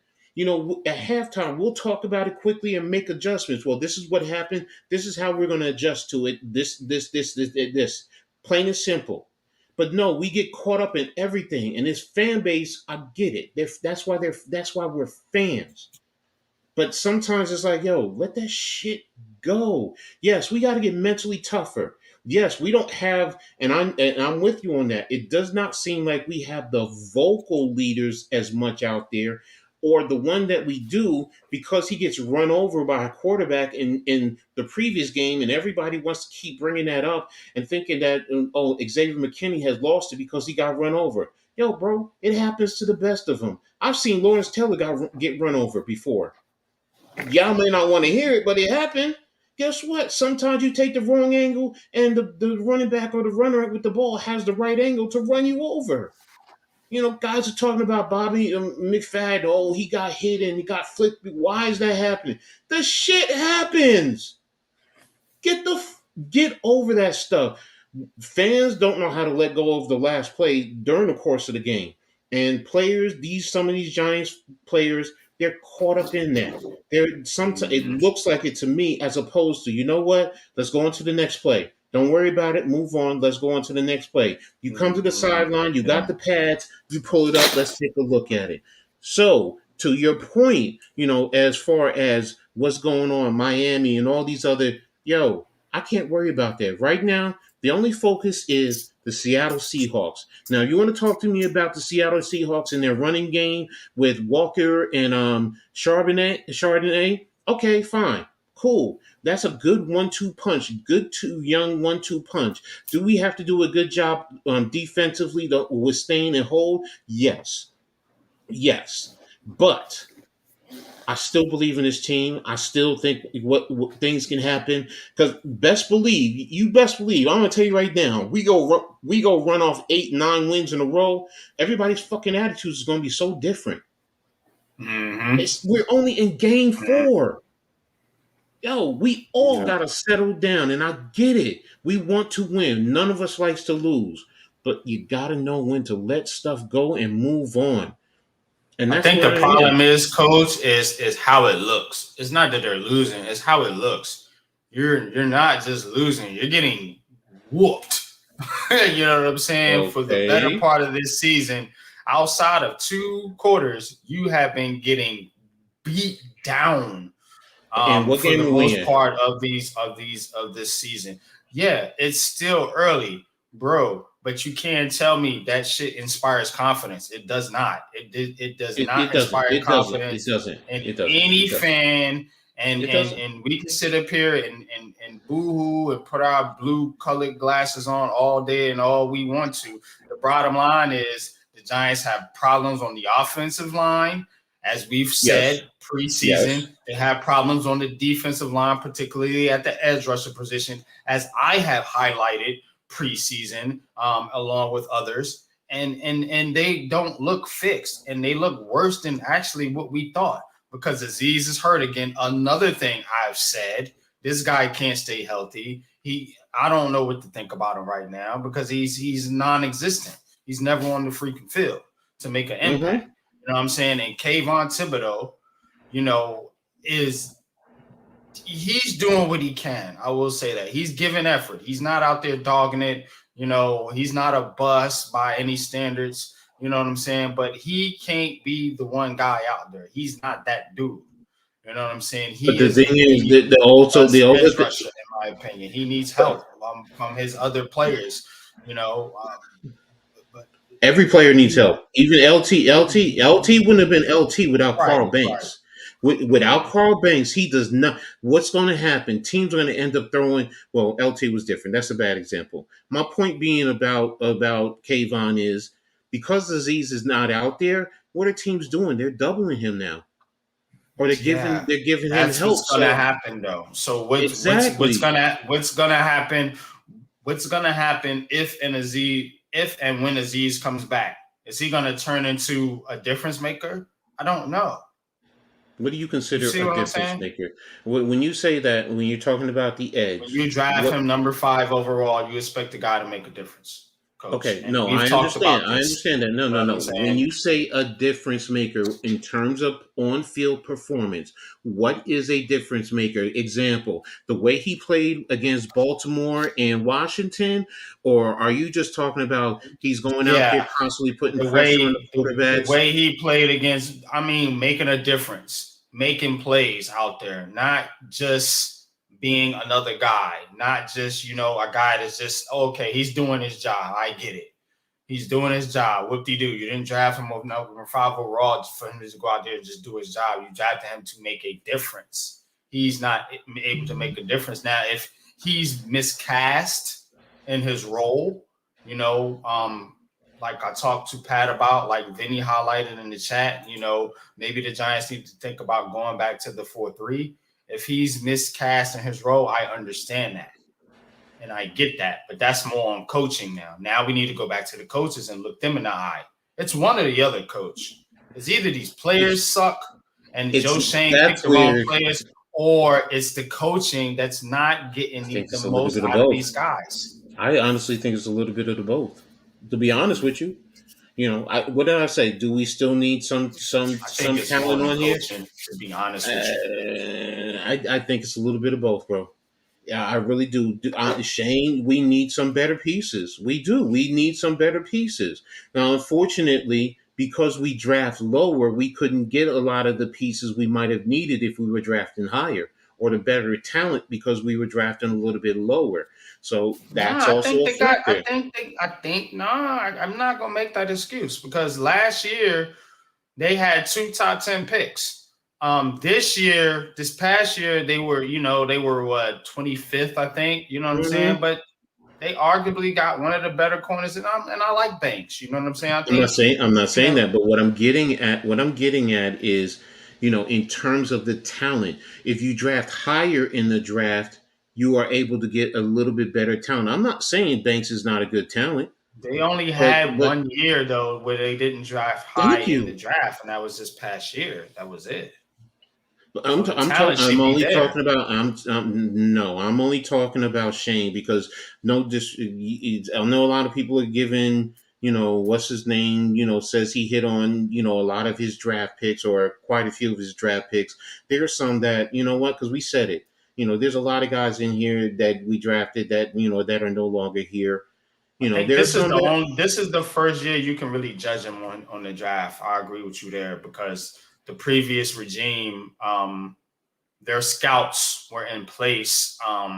So they already Joe Shane was basically going off Dave Gettleman's exactly, scouts for last exactly. year for the Kayvon Thibodeau. So I give you that, coach. You know what I'm saying? I will give you that. Shout out to Big Pat in the chat, man. Appreciate Okay. you. What's good, bro?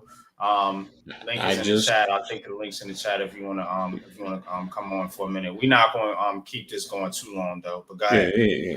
No, I get where you're going. It's just, again, what I'm getting at is that's why I say it's a little bit of both. It's not more. I mean, if you want to put more on coaching, fine, but it's not Mhm. primarily coaching because Nah, yeah, it's in not the them end, in itself. I get it. Yeah. yeah, because I will always say, no matter what, I can coach up a player, but he got to go out there and execute.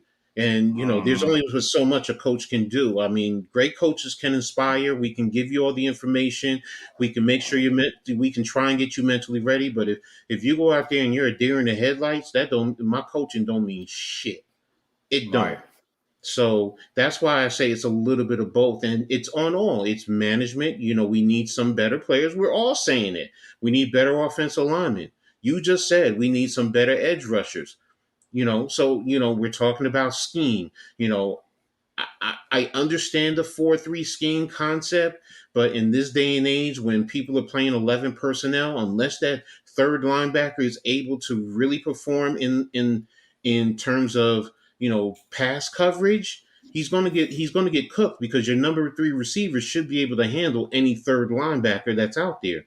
So now, if you want to say we should be playing more three safeties, I can understand that. There's different Mhm. ways, and I understand when everybody says 4-3, but 4-3 is really, really based on taking away a strong running team. If we're playing Tennessee Titans, I could understand that. You want to say That's what we against San playing though, Francisco? coach. We playing strong running teams. You got the 49ers, you got the Yeah. Philadelphia Eagles, you got the Dallas Cowboys, you know what I'm saying?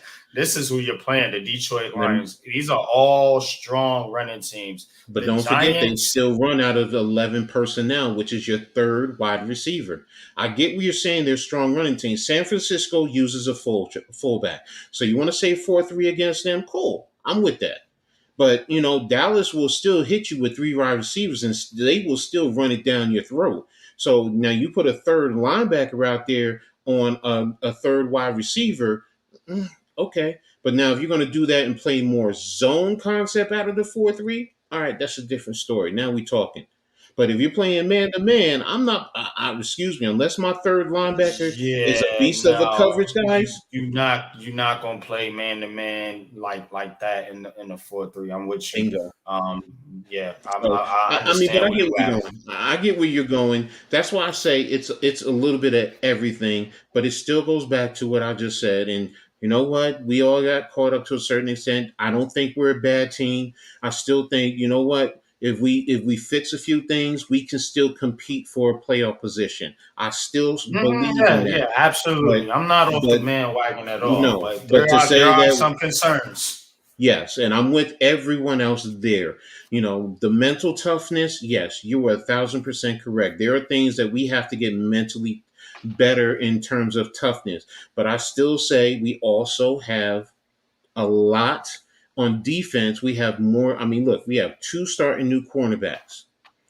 We have Bobby Okereke. You have Nacho, who's been starting. So either Nacho or Deshaun are going to be starting in terms of the extra linemen. So to me, I'm looking at all of that too. These are all new guys that you have to build a certain level of continuity and comfortability. And it's hard to do that in 3 games. And plus, also don't forget, we only played 3 preseason games. It's not like the old year where you played They four. play more in the preseason. That's another debate. What's Yeah, up, no, we Namar? could debate. Appreciate you coming Yeah, through. yeah. Oh, what's up, Namar? Yeah, we could. I'm with you guys there. They need to be playing more in the preseason because of this Mm. fact.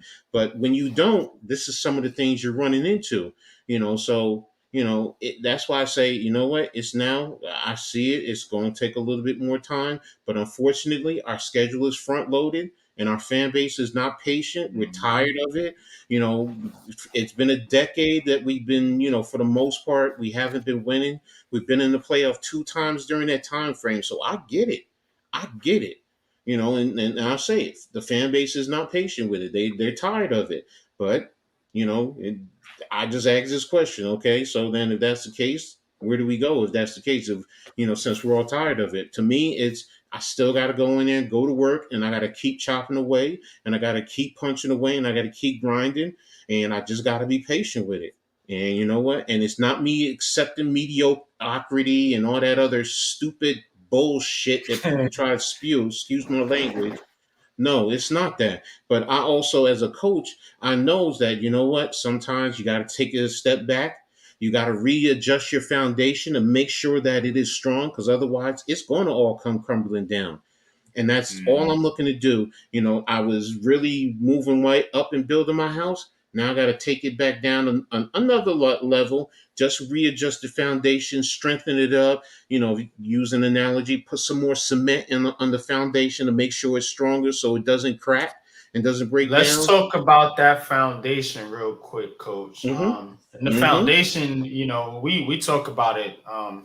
You know, we both align on this respect. You know what I'm saying? That the foundation of a football team is built within the offensive and defensive Mm-hmm. lines. Mm-hmm. With that foundation, with the offensive line, let's just start there, because clearly it ain't right. You're getting Thomas back, you're getting Bredesen back. Hopefully, you have Smiths there. I feel solid with those 3 guys. To the right of them, you have Evan Neal, and right now it looks like they're gonna go with Marcus McKeithen. Mm-hmm. How do you fix it, man? What do you do? They've already done it. To be honest with you, in my opinion, they've already done it. I mean, putting McKeithen in there just helped a little bit differently. For something you got, everyone has said it. It just said when Glowinski was in there, Neil just didn't play well. And I've seen it, and I've said it, and y'all know I couldn't stand Glowinski, but Mhm. it just seems like McKeithen has to grow. That's the thing. He's only played 3 NFL games, and that's where the patience comes into play. But he has to go through his growing pains. He has to get It, beat it, it, sometimes. but the thing about it is, and I agree with you with the patience. We do need to have patience, but the problem with that is, and here's kind of where I can agree with some of the other fans. that'll take a little bit more of a pessimistic approach is that look, you paid all these guys. You're telling your fan base when you start paying guys, you kind of signal to your fan base, hey, look, we're there, we're close, we're ready, we're coming. And for you to tell your fans now, or for people to come and say, hey, look, now we need to be patient, and this fan base needs to be patient and let the team develop, as if we're rebuilding. Last year was the rebuild. That is what this is the expectation level from Yes. what you're saying. From what you're Yes. saying, I get it. You know what I'm saying? I understand the thing about being patient and letting the team grow and letting the line grow, but you giving guys money and you're giving out contracts and you're signaling, they're not going to come out and say, look, we're going to win the Super Bowl. They're not going to do that. They're smart, PR guys. But we know what they're telling us when you're paying Jones and you're going through the squabble with Barkley and you're going through this thing with you're paying Andrew Thomas, you're paying Dexter Lawrence, you're bringing in Darren Waller, so on and so forth. You're telling your fan base, we're close. We're there. We think we've closed the gap. They haven't closed shit. You know what I'm saying? And to be honest with you, that's, I think, what's pissing a lot of fans off is the fact that, fans had this expectation that this team was very close, or at least close enough to compete. You're not even there to compete with these other teams. You're getting smoked. And that is the problem with the patience aspect that I have. They kind of gave us that indication that this is going to be a team that was there, that was ready to compete, but they're not. But you asked me, in terms of the offensive line, how do you fix it? And I just said, I think they just did. Inserting Marcus McKeithen. Now, look, you didn't have Bredesen and you didn't have Thomas last week. So, you really Mm-hmm. couldn't see That's all true. five. Yeah. So, right now, to me, the point being, in terms of how do you start to fix it, is getting McKeithen in there, getting all five in, and hopefully having them all play from here on out. No injuries, nothing. You just move forward and you play and you develop and you build. That's why I say that's what I'm talking about. Patience, you know, because right now you can't throw something in and boom, it's fixed, and then we just go on and we're back to where it is. Yeah, you're right. Mm-hmm. You. What did I say? I said I was Mr. 13-4. Y'all all know it.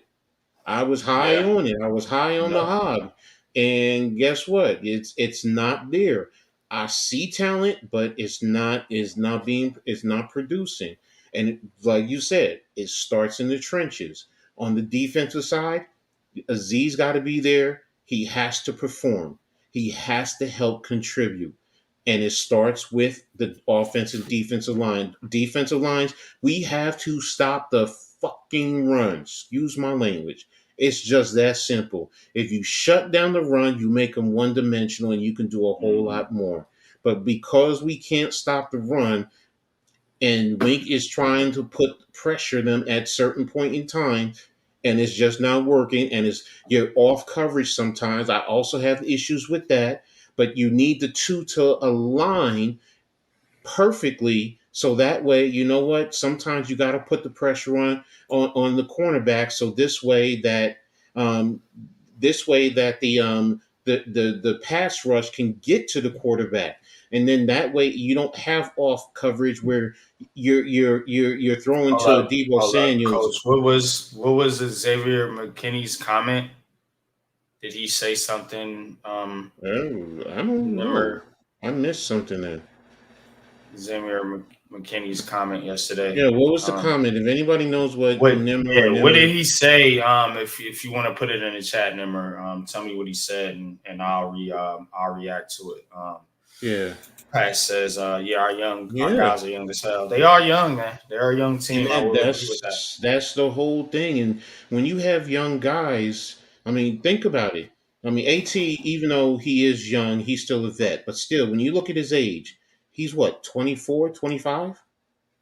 I mean, Mhm. Bredesen is not that old. He's 26. Yeah, they're all in Schmitz their is young. 20s, pretty much. I mean, I think Yes. Wallace So 30. Waller's 30. Yeah, Saquon, DJ, they're Hyatt all now, 20, Slayton. 25, 20s, 20s, yeah, 2025. Yeah, they're So all around our that team is 2025. young, and then we that's why I said we now have all these new pieces. We still need time to gel. It's just that guess what? The NFL said, okay, the Giants are back. Let's throw them a front loaded contract to see what they can do right off the bat. Which, you know what? The NFL, in a sense, now that I think about it, the NFL said, you know what? We ramming it up your rectum, bags. That's what we're saying to you. Yeah, That's a they fan of me. don't they That's a they fan of me too. clearly No, no, they they did. clearly don't like the Giants. No, no, no, no, no, no. And They you don't. can They don't.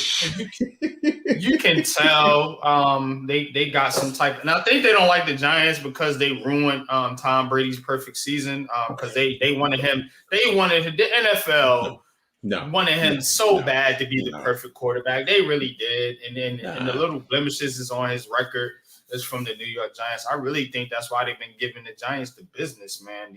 Why the I was fuck else joking. No, no, no, no, no, do we open up with the Cowboys every year, coach? no. Look. Come on. When Come you on. do your schedule, look seriously. I'm telling you from experience, guys.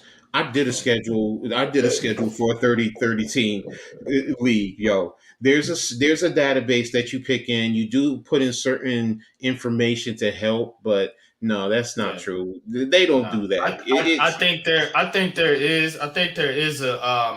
I think there is a little bit of a bias with the Giants, but I don't think it's as The bad as people NFL make it out to knows, be. yo, bro. I'm going to be But honest. The NFL knows. there is a little bit of a No, bias no. there. The NFL I think so. knows that when the Giants, the Cowboys, Washington, and Dallas are playing well, it's good for business. The NFL Right. is a business. Let's not forget that. They don't care about the wins and losses. They care Mhm. about the dollars and cents. Let's stop going with that And narrative. which is and let me tell you just to that point. That's why it's easier for them to let the high market teams, why you think the Cowboys ain't won in so many years? It's because they already know their fans are hooked.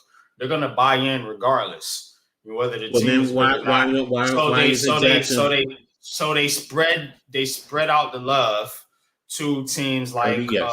Kansas City, Mm-mm. Cincinnati's, these different teams like that.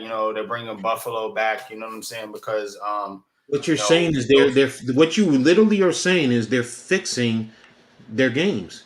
Think about what you just said. They're fixing their games. That's what you just said. You're basically yes you are. You just said they're spreading the love. That means they're fixing things. No, they want parity. Yes, they do certain things with the rules for the game, but no, they're not doing that. They're not. there's different ways to, I guess I guess not. It's a tricky situation. Like as far as like you're not saying fixing the games, but what I'm saying is there's a level of optimism um in some of these other fan bases. And when you look at a lot of these games, to be honest with you, um it's kind of hard to argue against the fact that there's not some type of thing going here when you Well, have if that's the case, the then if the prevalent Dallas, the betting that's going on in sports right now. Them basically, legalizing sports betting, starting to be legalized in most all states now. They're coming along state by state. I think Virginia That's just got it awesome. where I'm at. They just got it. I think last year. It's hard not to see some type of bias going on here with football in particular. I Am I disagree. saying that they're Am I saying they're going out here and they're throwing the games? No, they're not. Players are playing. But These are athletes. They're trying to make money. I'm not saying that shit. But no, when but you do have sports betting involved, as big as it is right now in the NFL, as big as fantasy football. I know you don't like it, but as big as fantasy football is right now in the NFL, there is some type of No, I get that. I get that. I that get that. the league wants to see, these They don't players. They want want it. They want parity. Yes, I agree with you there. I'm not saying it's not, but what I'm saying is when you're saying there's bias, no, bias means that they're against. For me, when you say bias, you're telling me that they're against that team being successful. Period. And I don't think that that's uh, what they're saying. They wanted as close to even across the board. They wanted, but you know, them wanting it close to even, coach, in itself is basically saying that is somewhat fixed. Them saying that they want it close to even. So basically, they're saying that, okay, if so and so plays so and so, or if you have this team versus this team, you don't want it to be, you know, be nothing during primetime game, like right. You Bookend you said. want to kind of keep it Yes, close, or yes, either yes, that, or you want it to be like division races. You don't, you know, yes, a game here or there. You want it to kind of be. You want it to kind of come down to the wire. That's why they got the yes. division games towards the end of the season, so on and so forth. So you could see some things involved there. Like I'm not gonna go there with the whole NFL is fixed thing. Although Vince McMahon did say a while back, that the WWE was a lot like the NFL in a No, lot the of WWE isn't because they that. create storylines. They create the storylines. The NFL does It's the not create. NFL does create storylines too. No, They they base it. they They don't absolutely create the do. storylines. No, Yes, they they do. don't. No, they don't. Do they take what's happening on the field and make it a storyline? Yes, but are That's the they same create? thing. No, it's not to me. No, it's Yeah. not. No, that's not. That's creating storylines means that you know what? This is what I'm looking to do. If you take somebody's love life, so just like we talked earlier about with Travis Kelsey, that's creating a storyline. Are No, we talking about that has Darius nothing. Slayton's love life? No, we're No, talking no, about no, it bro, because bro, it's bro. That's Travis not what I'm Kelsey. talking about. That's the That what NFL. They That's create not what I'm buzz and talking about. storylines. That's not what I'm talking about. I'm talking about the on-field performance. I'm strictly talking about on-field. The WWE, they do sit there and say, this is what we're looking for, and in the end, we want such and such to win. That's what I'm talking about in terms of creating storylines when you're talking about your on field performance. The NFL is not doing that. Are they taking stuff that happens with players like Travis Kelsey and Taylor Swift and make it a storyline? Yeah, of course. That's marketing. That's good business. There's nothing wrong with that. I'm talking about I'm the not saying on there's field. anything wrong with what they're doing, period. I'm just saying that But you're saying that you're saying that the way that it's going is that they're creating a narrative on field. That's what I'm getting at. The on field performance, as opposed to nah, I'm saying off the field. Yeah, I wasn't Oh, saying I don't on the care about field. the I was off saying field. off the I'm field. strictly on field. I'm strictly on the field, bro. Mhm. Seriously, I get it. I get it. That part. If that's what you're talking about, then you know what? I'm backing off. I ain't gonna talk that. I'm not even gonna touch that. I'm Mhm. strictly talking about on the field. They want teams closer together or as close as possible. They don't want to see certain teams always every year. They're up there for championships because the NFL game, no matter what, is cyclical. It does rotate. It does go Mhm. around. Some teams, you know what, they're pretty good for the most part. They're in them. They just like Pittsburgh. Pittsburgh just doesn't hasn't for the longest while had a losing season in God Mhm. knows how long, but they still are a middle of the pack team. So that's what I'm getting at. That's where I'm talking about. The NFL wants teams to be for the most part. They don't want teams to consistently be in the bottom. Houston Texans, for a while, they were headed ascending to be one of the top teams until the issue with Deshaun Watson. And they lost pieces, but they were still, there was a point in time they were a good team. So that's what I'm getting at. Those are the storylines they want, because if that was the case, then Washington last Super Bowl, we killed Dallas. Washington's last Super Bowl was what, in '93? Was it Yeah. around somewhere around there? So when are they going to win a Super Bowl? And they're 30 years. Come on, man. So so when I go back to when I say the NFC East, when they're winning, it's good for business because everyone understands the old school atmosphere when those teams are Mm-hmm. battling each other for the division. Like you guys always say, you got to win your division. You got to win your division. Y'all made an excellent point because where I'm saying, like, look, I don't have to win my division, but I get it. I mean, if I don't if I win one division game, but I win everything else, and and I'm leading the division, I win the division. But like you said, but when it comes playoff time, when you face your division opponents in the playoffs, then it becomes a problem, which I understood. Point being is when the NFC East is battling it out, people watch. They do. When the Giants and I'm about ready to say the Skins, and that's something I want to talk about in a little bit. But when Dallas and Washington and the Eagles and the Giants, when they're all there and they're fighting and it's a good game, trust me, people are watching. People are watching. And when the eyes are watching, that means it's money for the NFL. And in the end, Mm-hmm. that's what it's about. The NFL is a business. They don't care about who wins or loses. Yeah, They care about yes. it's an entertainment business, and people need to understand the difference between entertainment and Mm-hmm. sports. Mm-hmm. Entertainment is basically, putting on a show.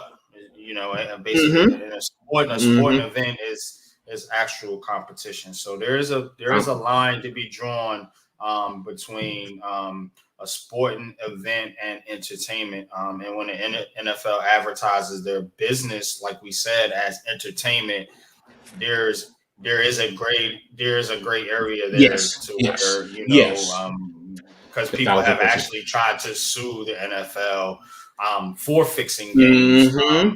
And they have Mm-hmm. lost because the NFL is saying we're not even a sport. What are Sports. you talking about? We're a business. We're an entertainment business. So, Mm. but that's kind of where I'm gonna leave it at. Yeah. You know what No, I'm we saying? leave it And there. not, I would never ever say an athlete is going out there. I play sports, so I'm not even going to carry it like that. Like athletes are going out there, just dogging it and throwing games. I'm not saying that, but what I'm saying is there is a type of bias that the NFL does try to control different narratives in order to have some type of They don't want bad to keep publicity their to hurt the business. storylines. Yeah, to keep Yes. to keep what Yes. they're trying to do going. You know what I'm saying? They do Yes. have a lot of control over that. You see it in their disciplinary actions. You see it in their officiating. And so that's kind of where I'm coming at. You know what I'm saying? I get where you're coming from. And Unpopular opinion sports, but I'm not dumb opinion sports. no, no, no, no. You far from done, bro. You one of the smartest brothers I know, so I ain't going there. It's just that you know what it is though. I focus more on the on field, the off field. I I don't get give it. Yeah. to be honest with y'all, I don't give two shits. I don't care if two guys are banging each other. That's their business. I don't care. Pause. No, I'm dead serious, bro. I'm dead serious. Yo, that's your business. I don't want to see it on TV. That's what I'm talking. I don't that part, yeah, I'm with you. But what I'm getting at, yo, I don't care. Just go out there and play the game and let me know who's gonna win and lose. So Big time but facts, man. But but I know you want to get to the Jets. I know you want to get to let's the get Jets. into these stinking Jets for a minute, man, before we wrap up the show, man. Jets lose to the Patriots, Oh boy. 15-10, man. Now Appreciate that's you, a soap Breeze. opera. That's a soap opera. That's a soap Yeah, opera right there. and this is what I'm talking about narratives in the NFL. Well, I For don't much know. of the season, yeah, the Jets were Super Bowl favorites. They had the best defense in the NFL. And they Let's were, get into this. This is it. This is juicy steak right now. they were Yo, on their way to bigger, better things with Mr. Aaron Rodgers, and four plays into the season, all hell has broke loose in Jets land. And if mm-hmm. you watch ESPN, which I don't, but I do listen to the radio from time to time, and one Mike Greenberg, the resident Jets fan up there, is losing his shit. Pause. Well, I'm Because going to Zach take you to Wilson another one. I'm going to take you to another is one, but keep going. Keep coming with me. Come on. Come on, bro. Zach Wilson is abominable. Abominable. He's the abominable snowman. Abominable snowman. That's what he is, man. He is just that freaking bad, in my opinion. We've talked about Zach Wilson last year. Rest in peace to our fallen brother Jeffrey T. You Peace. know, we both sat up here and said Zach Wilson is awful. Mm. He's awful. You know what I'm saying? And again, if the Jets thought they were going to go out there and trot Zach Wilson out there again and keep things afloat, no, they're headed for a top 5 pick. And Zach Wilson is headed to being out of the league, or at least probably somebody's third string quarterback, if that. He's trending Josh Rosen status right now. This guy's bad. He's a bad freaking quarterback. And yeah, the Jets defense is pretty good. They're solid, but if you can't beat the Patriots, who have a terrible offense themselves, yeah, you ain't going nowhere. Your season is done. I know things are bad in Giants land, y'all. Mm-hmm. But look at the Jets. And they had Super Bowl aspirations. They had Super Bowl aspirations. And it's again, it's like they said in the Adamson, the goddamn Jets. That's who they are. And the Jets, they going jet. They going to do what they do. And here we are again. You know, Zach Wilson. Now some people saying, should they trade for a quarterback or do this or do that? No, Jets fans. You stay the course. And another thing that I've said, I got pushed back on this too. Unpopular opinion sports. Y'all hit that like button. The gems that get dropped on this channel, not just by me, but by Coach Ed, RIP, Jeffy T85, Big Fan Breezy. When he comes on, Big Pat Sports Talk, the gems you get dropped on this channel is by far better than none. I said Rob Saleh was a dog shit coach. Didn't believe him. Didn't think he was good. They bought in the thing, you can't hack it. He can't hack it. And to me, that's where I'm at with the Jets. Everything I said about the Jets is absolutely on point. I really have nothing else to say. The quarterback is bad. I said it. We said that this was a mirage, that they, you know what I'm saying? It could go wrong in a lot of different ways, you know, particularly with the offensive line. The offensive line got their quarterback that they traded for and gave up all these draft picks for, knocked out of the season. That was an issue. Their coaching, which I highlighted out, was an issue for everybody saying that the Jets were better than the Giants. And I had conversations on here about the Jets and the Giants. We're going to be there October 29th. That's going to be the real goddamn test. Hope y'all are there. I hope y'all see y'all in the building. Because to me, the Jets are who we thought they were. And that's the end of my rant. Go ahead, Coach. All right. First of all, check the private chat, which I don't know if you already saw it, but when you talked about Mike Greenberg, are you talking about what he said about Joe Namath's comments? Oh, go ahead, enlighten us. All right. Joe, and I saw this on the Michael Kay show. So Michael Kay did an interview with Joe Namath, and he was talking about Zach Wilson. And bottom line is, he says you got to get rid of Zach Wilson, but he took it a step further. He said you got to get rid of everybody. He said Joe Saleh, Douglas, the GM. He said you got to get rid of everybody because, you know, it's a problem. And he said there's a problem where he's alluding to the problem that Salah has in terms of, the support with Zach Wilson. Now, he's not going to come out and totally trash the young man in public. We all understand that, you know. But you know what? To say things like, we're going to evaluate and do what's best for this organization, you know what? Fine. Now, the Rich Cimini has been talking about. He's been tweeting about it, and there is a divide in the locker room. He's reporting this. He said, and I quote, um, he said the Jets defense in particular is not happy. The defense knows that if any other player were performing his job the way Wilson is performing, that player would be benched. Trust me, there's tension in that locker room. I get the sense that this team could be ready to implode. Now, Aaron Rodgers was talking about, we got to calm down, and he, be patient. He said he's not going to use the relax comment, joke, whatever, ha ha he. But he said that on his buddy's show, Pat McAfee. But the point he's making is, in New York, everyone has to calm down, which technically he's right. But just like we were arguing about the Giants, Jets fans are the same way as Giants fans. They're tired of it. They're tired of it. And that's not how it goes in New York. We know that. Yeah, we know that.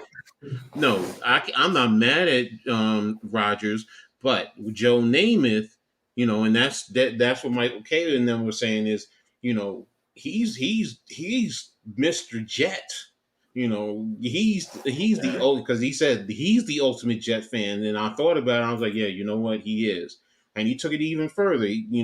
Joe even said it. He doesn't know Zach Wilson, but he's also never met the young man. And Michael Kay and Don and Peter Rosenberg, they all, today they all said, wait a minute, this is a major drop by the Jets. You never even just sat down. It's not coming and talk to them about the game of football, but you never had Joe Namath, really the face of the franchise, just come in and say, hi, how you doing? I wish you well, whatever the case may be. That's bad. The point I'm getting at, there is major problems in that locker room. There is major problems, and it's now taking it back to these are the same old Jets. Mm-hmm. And Aaron Rodgers, he's not going to do anything. There's nothing he can do about it. The Jets are up a major creek. They are. Can they try and get another quarterback? Okay, but what's it really going to do? What's it really going to do for now? I get the defense's point. Rodgers on the roster. He's still and that's there. my point. Don't forget, $75 million is guaranteed over 2 years. So they have him for another year. Nobody else. You can't. They're you stuck. Can't. This thought about going out and getting Kirk Cousins. You can't pay him. That's the whole point. Unless Minnesota says, "Oh, we'll eat XYZ amount of money," they're not. Yeah, they're not going to do that. Why would they? Unless the Jets are going to say, "Oh, well, we'll give you 10 first-round draft picks going into the future." Can you get Tannehill from the Titans? No, but you got to pay him. Still can't. You can't afford it. See what I'm saying? Because remember, what I'm getting at is if Rodgers is 75 over 2, that's roughly what 32 and a half. That's $32.5 million, bro. You can't afford anyone else. So realistically, you got to get bargain basement quarterbacks, or you're stuck with Zach Wilson, or you're going to do what you just did, bring in whatchamacallit, whatever his name is, who played for him in the past. Oh, Trevor Simeon. Yes, but that's the point. You can't get anybody else. The Jets signed Trevor Simeon. Now, what I will say is this. What I will say is this. I do think Simeon can be better than Zach Wilson. Zach Wilson has it's talent. hard to be. He has worse than physical talent. He has physical talent, but is more intellectually. Wilson is shot right now, man. That's sad. Yo, to be honest with you, you would have been better off with Sam Darnold right now, because For him to just Jeez. drop to the ground the way he did with that, with no one around, and with that sack, But to yo, think they bro, went from Sam Darnold and they got worse, to Zach Wilson, and and it they got got worse. worse. How in the Yes, hell? exactly. Holy smoke. Now, let me touch on something, man. This is just NFL related. Because a lot of Mm-hmm. people, man, they talk a lot of smack about Daniel Jones and the Giants quarterback situation. You know what I'm saying? I'm not saying Daniel Jones is the greatest, the end all, the be all. I'm not sitting up here making him a Hall of Famer or Mm-mm. anything. I've been one of his biggest detractors in the past. You know what I'm saying? But you look at the NFL, for all you suckers that want to go out there and say draft a quarterback, check it out: Zach Wilson, Mm-hmm. Sam Darnold, Trey Mm-hmm. Lance, Mark Baker Sanchez. Mayfield, Oh, Mark I'm sorry. Sanchez, Sorry, Josh sorry. Rosen. Mm-hmm. Um, Mm-hmm. Now we Johnny we Manziel. we we looking at Johnny Manziel. Mm-hmm. We looking at Justin Fields. Mm-hmm. So what exactly are you saying is the home run at quarterback over these past, say, 5 years? Who has Mm. been the home run at quarterback? Even Josh Allen has had his struggles.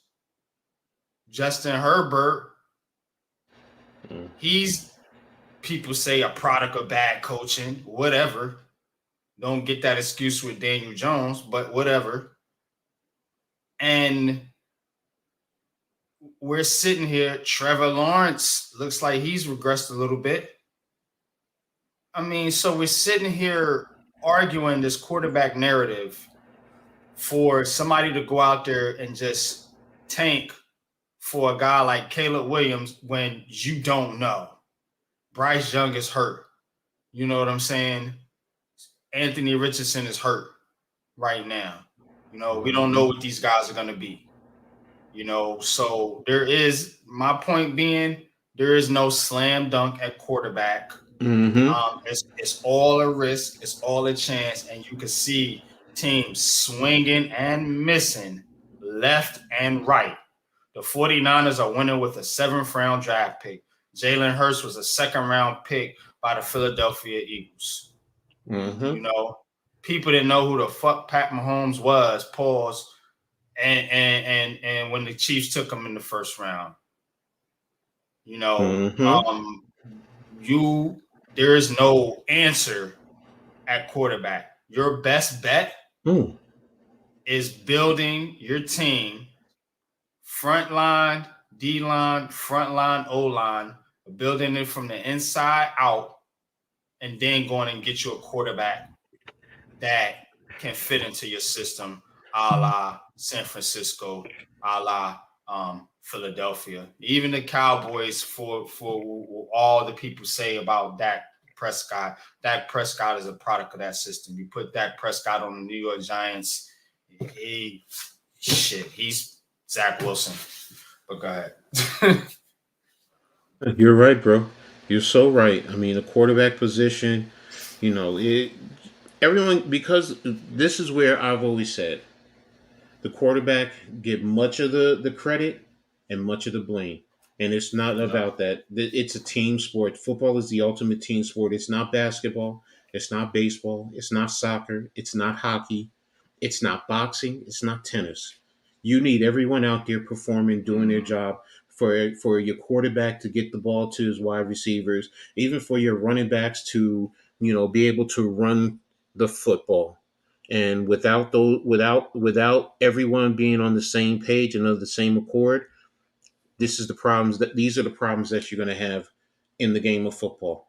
Now, smart coaches are going to identify what your quarterback does, and they're going to build around that, and they're going to allow that quarterback to do what he does best. And if you can say what you want about Brock Purdy, he was the last pick in the draft, but the short execution game that they're playing is Hmm. extremely effective, and he fits into the system because that offense is Right. built that way.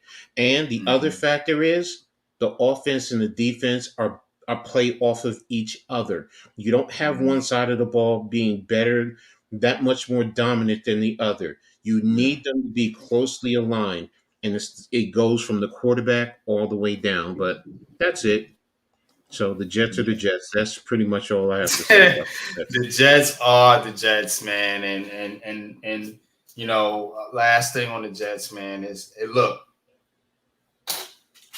your only way out of this thing, Jet fans, is the draft. I mean, I hate to say it, you're gonna have to go that route again because um you got Aaron Rodgers on your roster. I imagine he wants to play again next year. So I mean, you're gonna be back in this situation again. But if you're smart, you use Aaron Rodgers as a bridge quarterback and you go out and get your quarterback in the draft this year because you're gonna be bad. I don't think the Jets will be bad, but they'll be bad enough to have, I say, a top 12 pick ish, somewhere in that And to range. be honest with you, there might be enough quarterbacks coming out that possibly Yeah. could be there. I mean, with Michael Penix, the Washington State quarterback is good. Hmm. Uwe Ugle, or whatever his name is at Oregon State. Yeah. You have quarterbacks who, could be Is there. Shador, is Shador may be able to. No, he he'll be eligible? eligible. He'll be eligible. Remember, you have to play or you have to either you can come out after your high school graduates 3 years, or you play 3 years of college football. He played 2 years at Jackson State, and this is his third year at Buffalo. Oh, I yeah. mean at So Colorado. yeah. So it's just a matter of does he want to come out. So you Yeah, know, I'm sure Dion's gonna have a lot to say about that, but you Dion has already right. joked that he's like, my sons are not coming out. They're not coming out. So, but again, it's Dion knows the Yeah, better. So, but okay. yeah. No, I got But you. yeah, So, but that's it. yeah. But that's it, man. That's it for the Jets, man. And they gonna have to go out there and get them a quarterback. And hopefully Rodgers is healthy enough where he can be your bridge while you get your new quarterback up to speed because this Zach Wilson is done. And the Jets ain't going nowhere this year. To be honest with you, I don't care how good that defense is. You're not scoring any points with Zach Wilson. But that being said, appreciate everybody for coming through. We're gonna get out of here with Coach's Corner, man. So I'm gonna let Coach Ed do his thing. I'm gonna be listening in, but I will be back in just a hot second, Coach. But I'm gonna go ahead and let you wrap. I know the Liberty are deep into Hmm. their Hmm. playoff run here right now. So definitely want to hear your thoughts on everything going on with them as well as college football. So let's give a round of applause for Coach's Corner.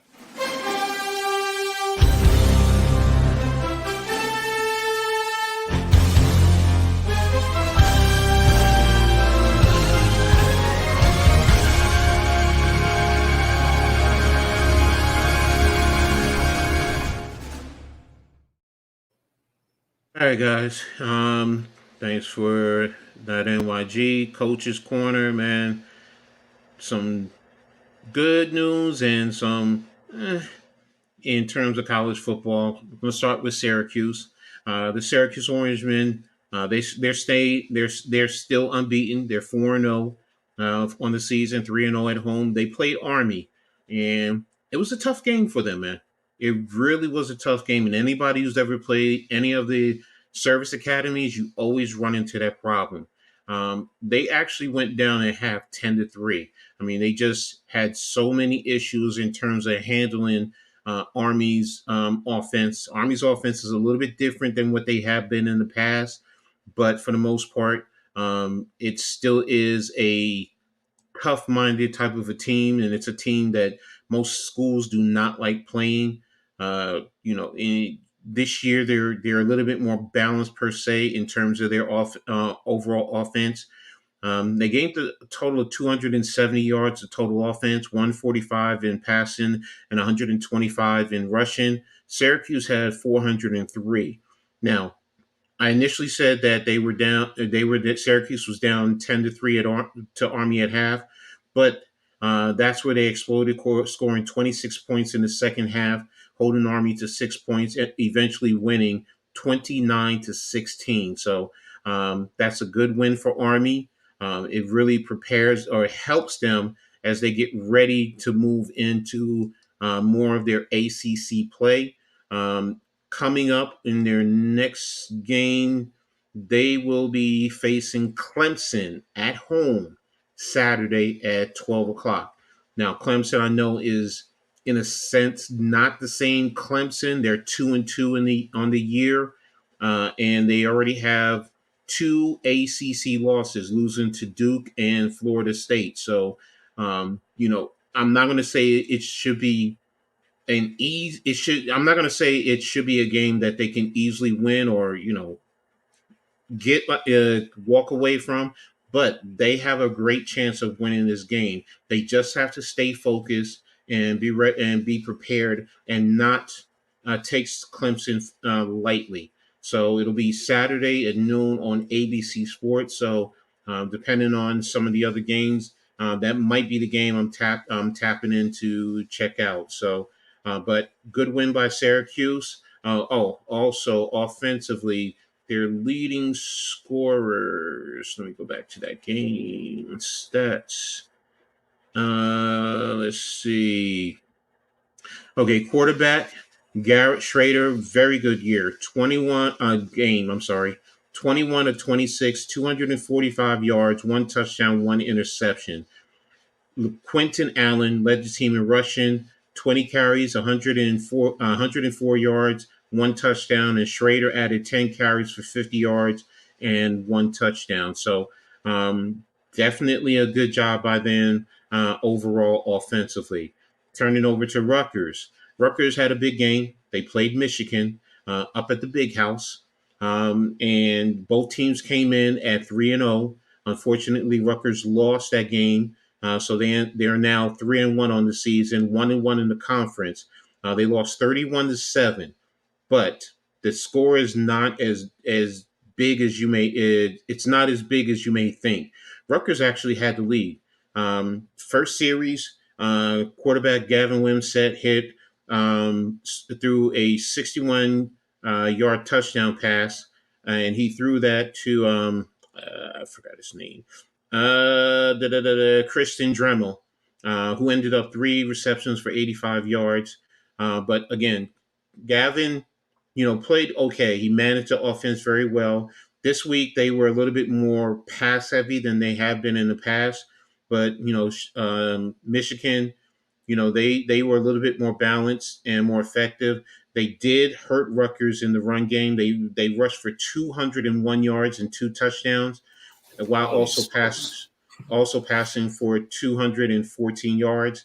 Now, Michigan, they went in the half, they were down 14-7 Rutgers. So they were in the game, but At halftime, yeah. Michigan scored 10 points in the third and another touchdown late in the game to basically scoring 17 points in the second half, which is the final. Rutgers also had opportunities to What score was the final score, Coach? Again? 31-7, but Mm.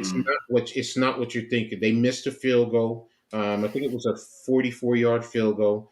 But they also were in the red zone at other times early in the game, and they missed out on scoring touchdown opportunities. So they only had one turnover, and that one turnover was actually a pick six, and that was Mm. what changed the dynamic. Mm. The 4th and 2, they were in Michigan's territory, and they were throwing a quick screen to, I think it was Washington, but Michigan was in press coverage, and that was it just they couldn't get out there to get the block, so the cornerback stepped in front of the pass, and he was going there 60, I think it was 61 yards for the touchdown.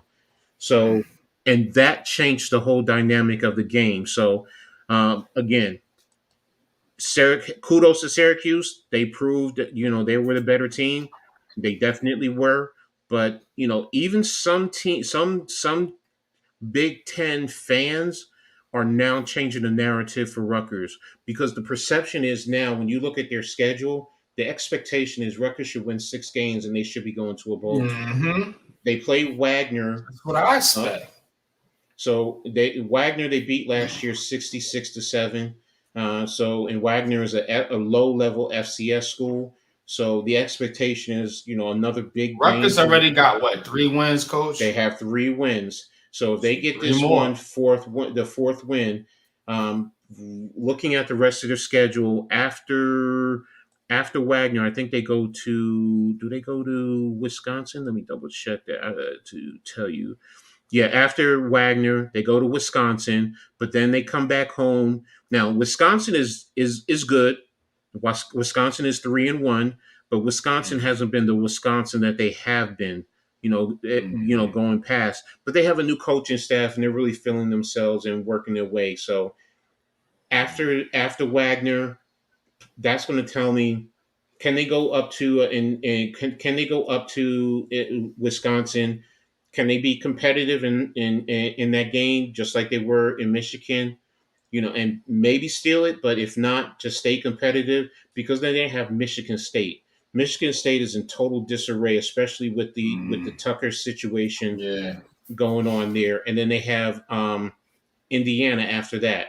Those are the 2 games that they have to get. If they can get those 2 games, that'll get them 6 wins going into the final stretch, which is brutal. Ohio State, Iowa, Penn State, and Mm-hmm. then Maryland. So, but again, if they can get that, then they can definitely go to a bowl game, and that's all I'm looking for.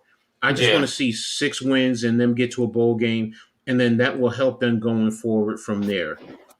Um, Again, we talked about the Colorado earlier, Ohio State. College football is at a great place right now. So, find you your own favorite team and sit back and enjoy and watch them if you can. So, now in terms Mm-hmm. of the Liberty, in terms of the playoffs, um, Liberty started, they're in the semifinal round.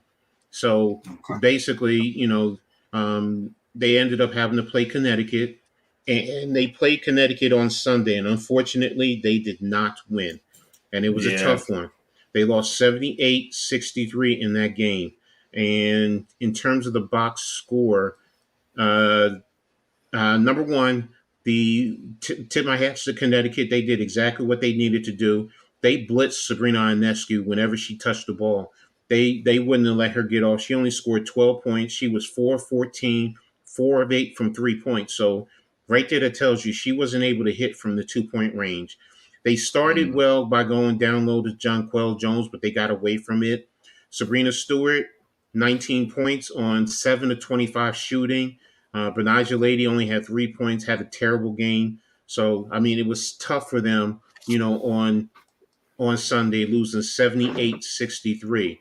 Now they came back and they played tonight, and they came away with the victory, winning 84-77. There was a point in time they were down, but at halftime, but they fought their way back. They were led by Sabrina Ionescu today. She had 21 points of 5 of 12 shooting.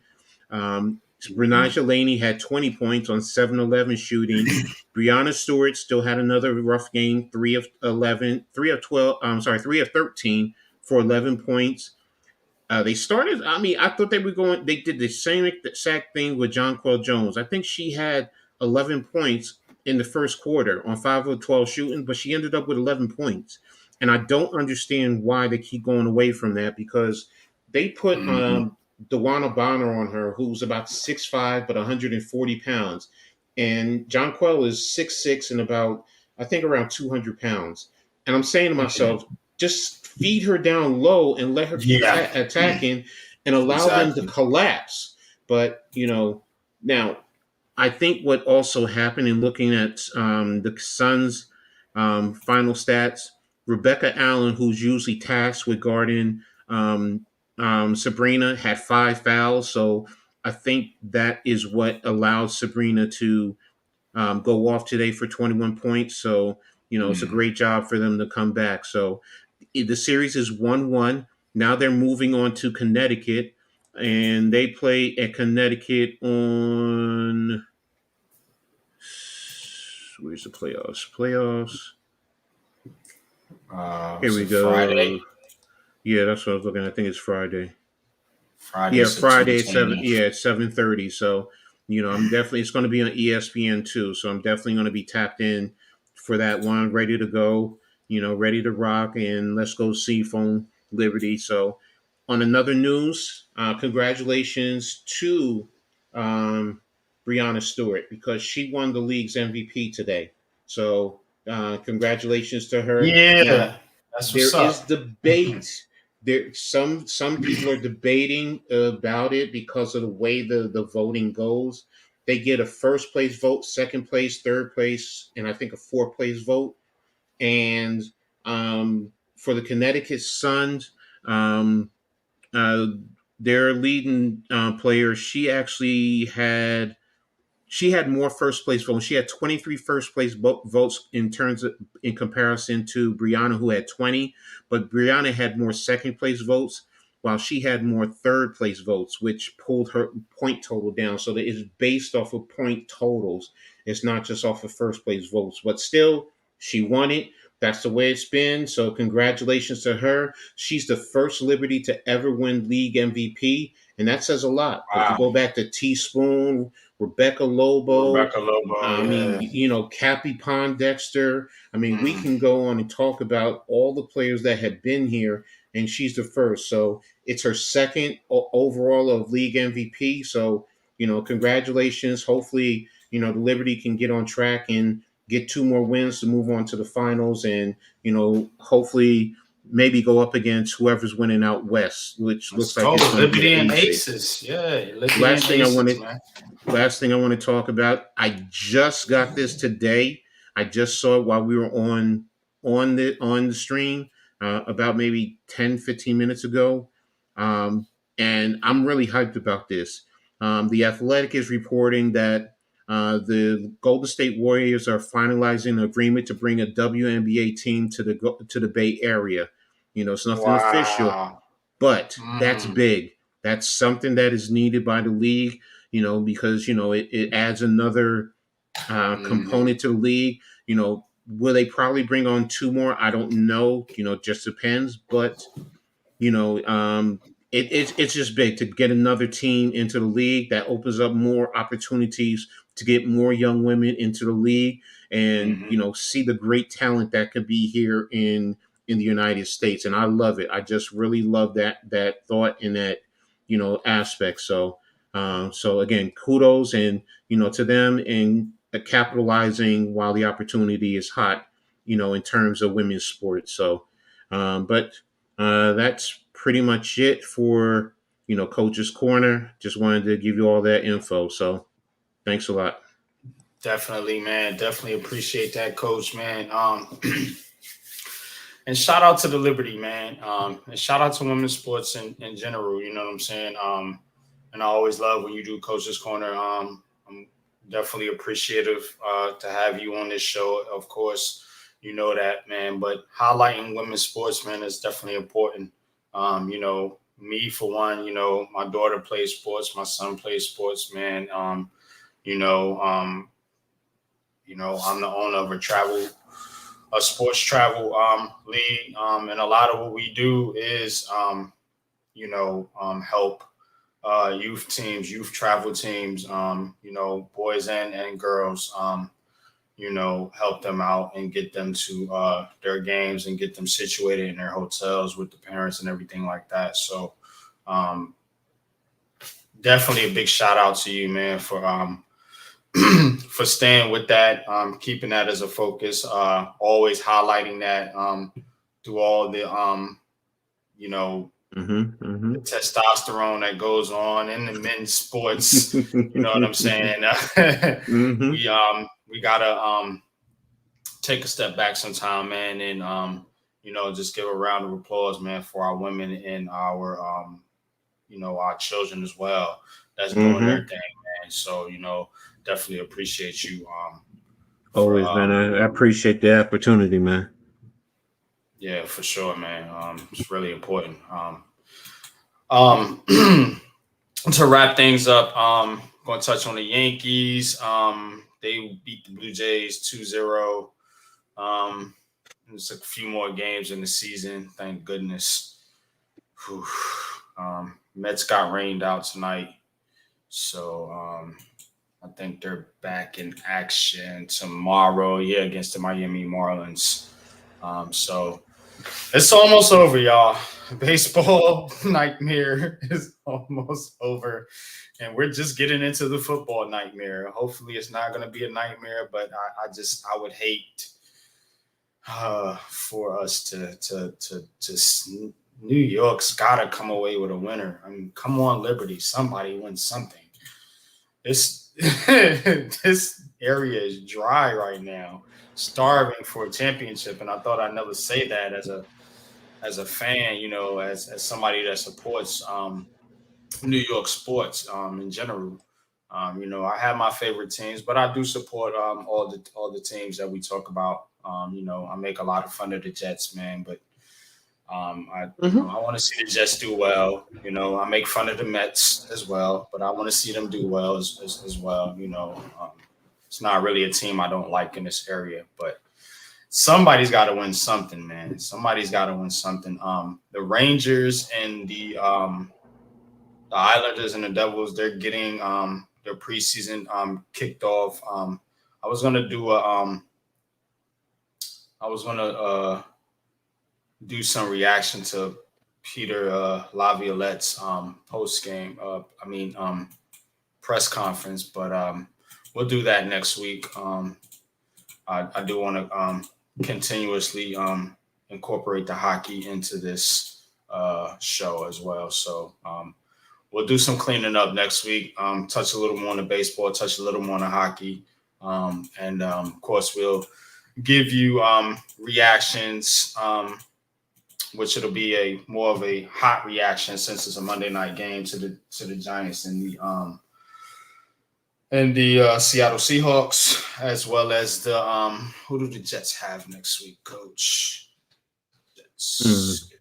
Hold on a second. Let me see. Ooh, the Chiefs, yuck. Yeah. Good luck with that. Mm-hmm. But anyway, we'll have some. That's a night game too. Ooh, they did them dirty. They was banking on that Aaron Rodgers being there. Yeah, I get it. Sunday night. Okay, so just got a rough one, man. They Chiefs, Broncos, Eagles, Giants, Chargers. Yeesh. Which one of those games are you winning? I don't know. Maybe the Broncos. Mm-hmm. Some people will say the Giants. I don't know. Hopefully they'll have their shit together by then. But because I'll be in the building. But appreciate everyone for coming through. Big fan Breezy. You already know. Tap that like button, man. Definitely appreciate you supporting the show, man. Y'all go sub up to Big Fan Breezy, man. He's getting his Nets content rolling, man, and it is hot and heavy over there, man. Pause, but those guys, they get it in, man. You better come there correct. You better know your stuff, man, when you pull up the Big Fan Breezy's show. You know what I'm saying? But shout out to my bro. Shout out to Bookend Tackles. You already know what it is. We appreciate your knowledge, your football knowledge. You already know Big Pat Sports Talk in the building. As always, that's my bro. Y'all go sub up to Big Pat if you ain't already. I don't know what you're doing. Nimar, I appreciate you coming through, bro. Nimar, always long-time supporter of the show. My man Vinny G coming through, always dropping them facts. Appreciate you, bro. D Dan, what's good, man? Appreciate you coming through, man. Always supporting Next Shift as well, man. That's my bro, always supporting the show. Raphael, El Capitan. You know what I'm saying? You already know what it is, man. A low-key Giants fan. G Nation Inside Sports, man. Appreciate G Nation coming on the podcast earlier, man. Y'all go sub up to Big Bro Lou. You already know, co-founder of the Big Blue Crew, man. We all are a part of the Big Blue Crew. Big Blue in the Bronx. You already know Alex, man. Definitely, man. Another great content creator. All links are in the description for the people that are content creators. And if you want to be a content creator, man, contact me, man. You know, I could show you how to get set up. I could show you how to get started. If that's something that you want to do, talk about your favorite team or whatever you like to talk about. Earl, man, definitely another good content creator, man. Giving you all that good wrestling content out over there, man. If you're a big wrestling fan, definitely go sub up to my man Earl Cole. But that being said, man, appreciate each and every one of y'all for coming out, man.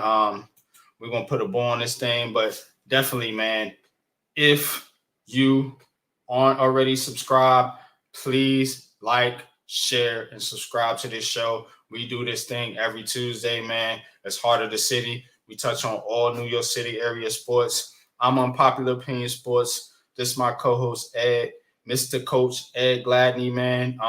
Please go sub up to his channel as well. But that being said, we're going to get on up out of here, man. Until next time, y'all. Peace.